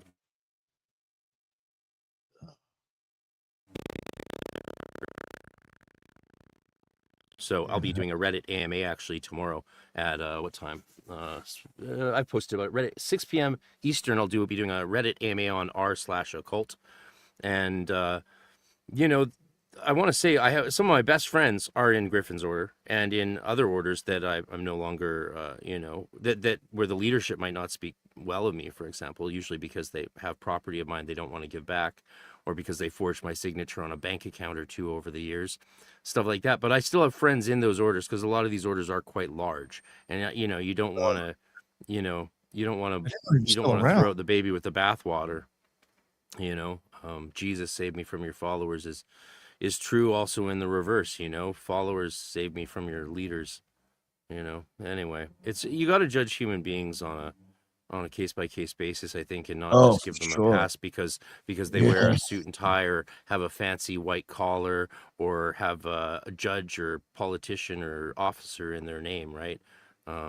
Judge people on the contents of their character, as one great assassinated man once said before he died. I agree with you on that one. Frater, would you like to let everybody know where they can find all your stuff too? hermeticpodcast.com on YouTube, Frater RC.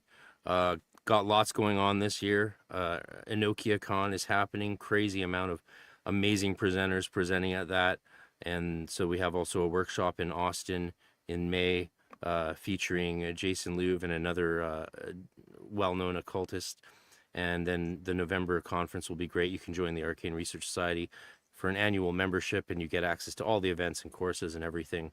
And what else do I have going on? Well, I teach and I train. That's my full-time living, is training magicians and initiates.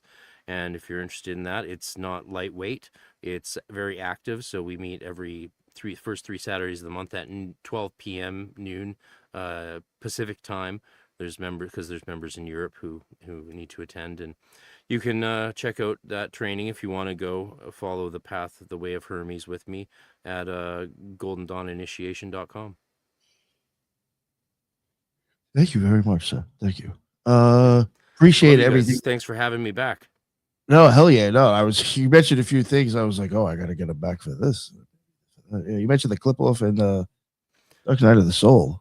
Those are two. That book's on Amazon. It was my biggest seller. Then it wasn't, and then I found it's because someone else was selling it, and they made 15 grand off selling it on Scribd. So I'm suing Scribd. They're like, "Oh, just sue the person." It's like, no, I'm suing you, motherfuckers. I'm not suing the kid. I'm suing the platform. So that's a lawsuit in action, and I'm now just rewriting that book entirely because, again, I wrote it as a teenager, and it just happened to be very popular as a 6-hour workshop that then I was flown to temples around the world for many years to give, and it was life-changing, like, to many people, and it was probably the first thing that got me on my name known, back in those days. I was so young, it really impressed a lot of people. They called me the prodigy and shit like that, but I just wanted to work with serious people and do serious magic and really push the limits of what magic could do.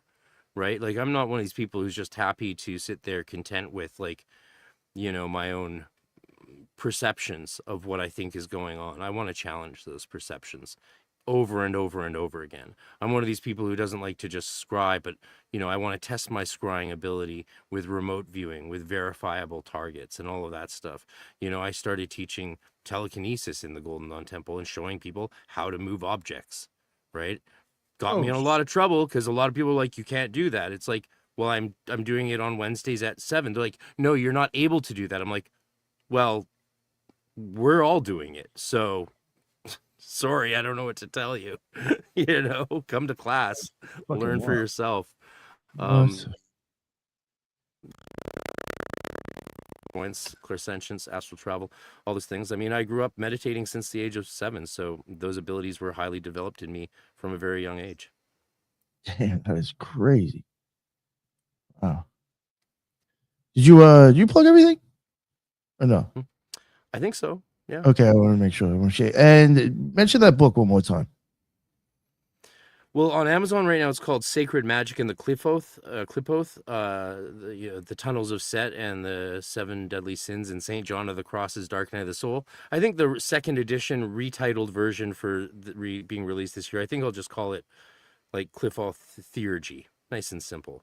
But what it is an exploration of the theurgy of the 7 deadly sins, and it'll be eight deadly sins this time for this version, and through the theology, the spiritual mystical theology of St. John of the Cross, and how he analyzes the dark night of the senses, not the dark night of the spirit. And the dark night of the soul is just the title of his book. It's not an actual thing for John of the Cross.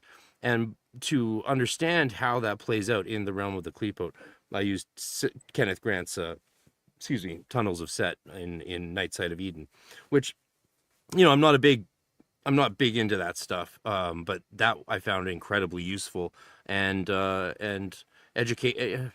illuminative in contrast to St. John of the Cross. So, by comparing and contrasting, essentially, that good old exercise we do in college, St. John of the Cross with Kenneth Grant's Tunnels of Set, and using my knowledge of Kabbalah and theurgy and spirituality, I discovered quite a few insights that I put down in that book. Again, the write-up of that was just delivered as a paper to the Inner Order back in '98.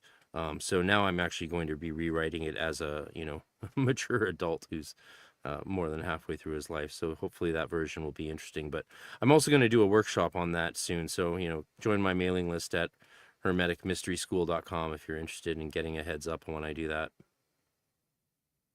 Awesome. And Thank you hopefully very much. guys will have me back to talk about that sometime. Yes. No. Yeah. Definitely. We'll definitely get you back on this one. Sweet. Awesome.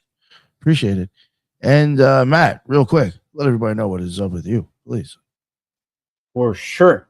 Great episode today. Thanks, Frater C and Ike that just went out a little bit ago. And yeah, you can always find me as at Mattmora19. That's going to be on all socials. So Instagram, TikTok, YouTube, Twitter, Twitch, maybe some other place. And the project today, that should go right now, this very moment, is entergamu.com. That's GAMU, entergamu.com. So it's going to be an esoteric social platform, just a discourse layer, really. You don't need to keep posting stuff on yet another platform, but the discourse layer is kind of nice and will be very fun. A lot of cool stuff to build there. So it's on the pre-sign up now, and I should launch it in a week or so with at least some stuff there. So make sure to go check it out, and any questions, let me know on any of these platforms. Just DM me. Awesome. Thank you very much, Matt. Appreciate you showing up, my man. And we got Ethan Indigo. What is going on, sir? Well, thank you so much, Frater RC, for sharing your wisdom, and that was great to have Icon too. And thank you, everyone, for all your great ideas. Ethan Indigo Smith on usually all the social platforms, the usual ones, and I appreciate anyone who reaches out and wants to communicate. And yeah, writing occasionally, and making little videos occasionally too. So appreciate you guys. I appreciate you, sir, for making the time to jump on with us. And Jin, the ninja, what is going on, sir? What is up, boss? Thank you guys so much. I appreciate the questions and the field history of the Golden Dawn because, again, I don't know anything about it. And I apologize for being late. I had a sync issue. Obviously, my telekinesis is not powerful enough yet to unplug the drain. But anyways, I'll work on it. If you want to, I want to shout out Vanessa. So Truth and Dies, she sent me an Occult Rejects t-shirt that she printed for me or hand dyed on an astrological date. I'm not going to say which one, but she did a black. She knows I only wear really black. So she did a black t-shirt for me. So thank you so much, Vanessa. Really appreciate it. Everybody check out her Etsy store, Truth and Dies, and she's also a part of our Grey Lodge. So I just want to say that, and she's also like a great support for the Rejects, and always makes appearance in the chat. So obviously now I get to really be one of the Rejects with my tie-dye shirt. So thank you guys so much. If you want to check me out, you can find me on X Twitter at Wukong Reborn, WUKONG Reborn, or on X and IG at Threshold Saints, which is, of course, the show account, and at thresholdsaints.substack.com, which is my Substack, as well as the TrueGreyLodge.com, TRVE Greylodge.com. Again, February 13th will be our big space for March. It's not March. I don't know what I'm saying. I'm sorry, it's late. February 13th will be our one of our Friday night Gnostic Mass, but we're doing a special topic, which is obviously on the Gnostic Seth. So check that out. It'll be live and, of course, posted to YouTube by one and only Matt Murrah. Check out Matt Murrah and all of his links, and then you can follow all of the brothers on the website. So, we've got a lot of stuff we're working on individually and together. So it's a really generative space, and, of course, a lot of to do with the show. And like we've added a lot of new people in the last couple of weeks. So like Brandon's part of it now, Magus in the Media, and Eros is part of it. So we're collecting the whole group. We're collecting the whole set. So, we can play 12D chess too. Thank you guys so much. Appreciate it, Nick, Ethan, Matt, and Frater RC. Appreciate it. Thank you so much. And everybody have a great night. Yeah, thank you, sir. All right. Love what you guys are doing here. Thank you. No, thank you, sir. I appreciate you coming on. Yeah, and everybody in the chat, that's what's up. Appreciate all of you. I don't know what happened today with the chat. I've never really had comments like that before. Oh, sorry about that again, sir. Well, you had me and Icon at the same time. Maybe. And yeah, that'll do it. I think they were angry Christians anyway. So that could be from the conspiracy community. Never know. But yeah, thank you everybody that was in the chat. That's what's up. Everybody was here to check out the live. That's why we go live. And yeah, check it out tomorrow. We got Crow 777 coming on with us live. And yeah, and until the next one, everybody be well. Later.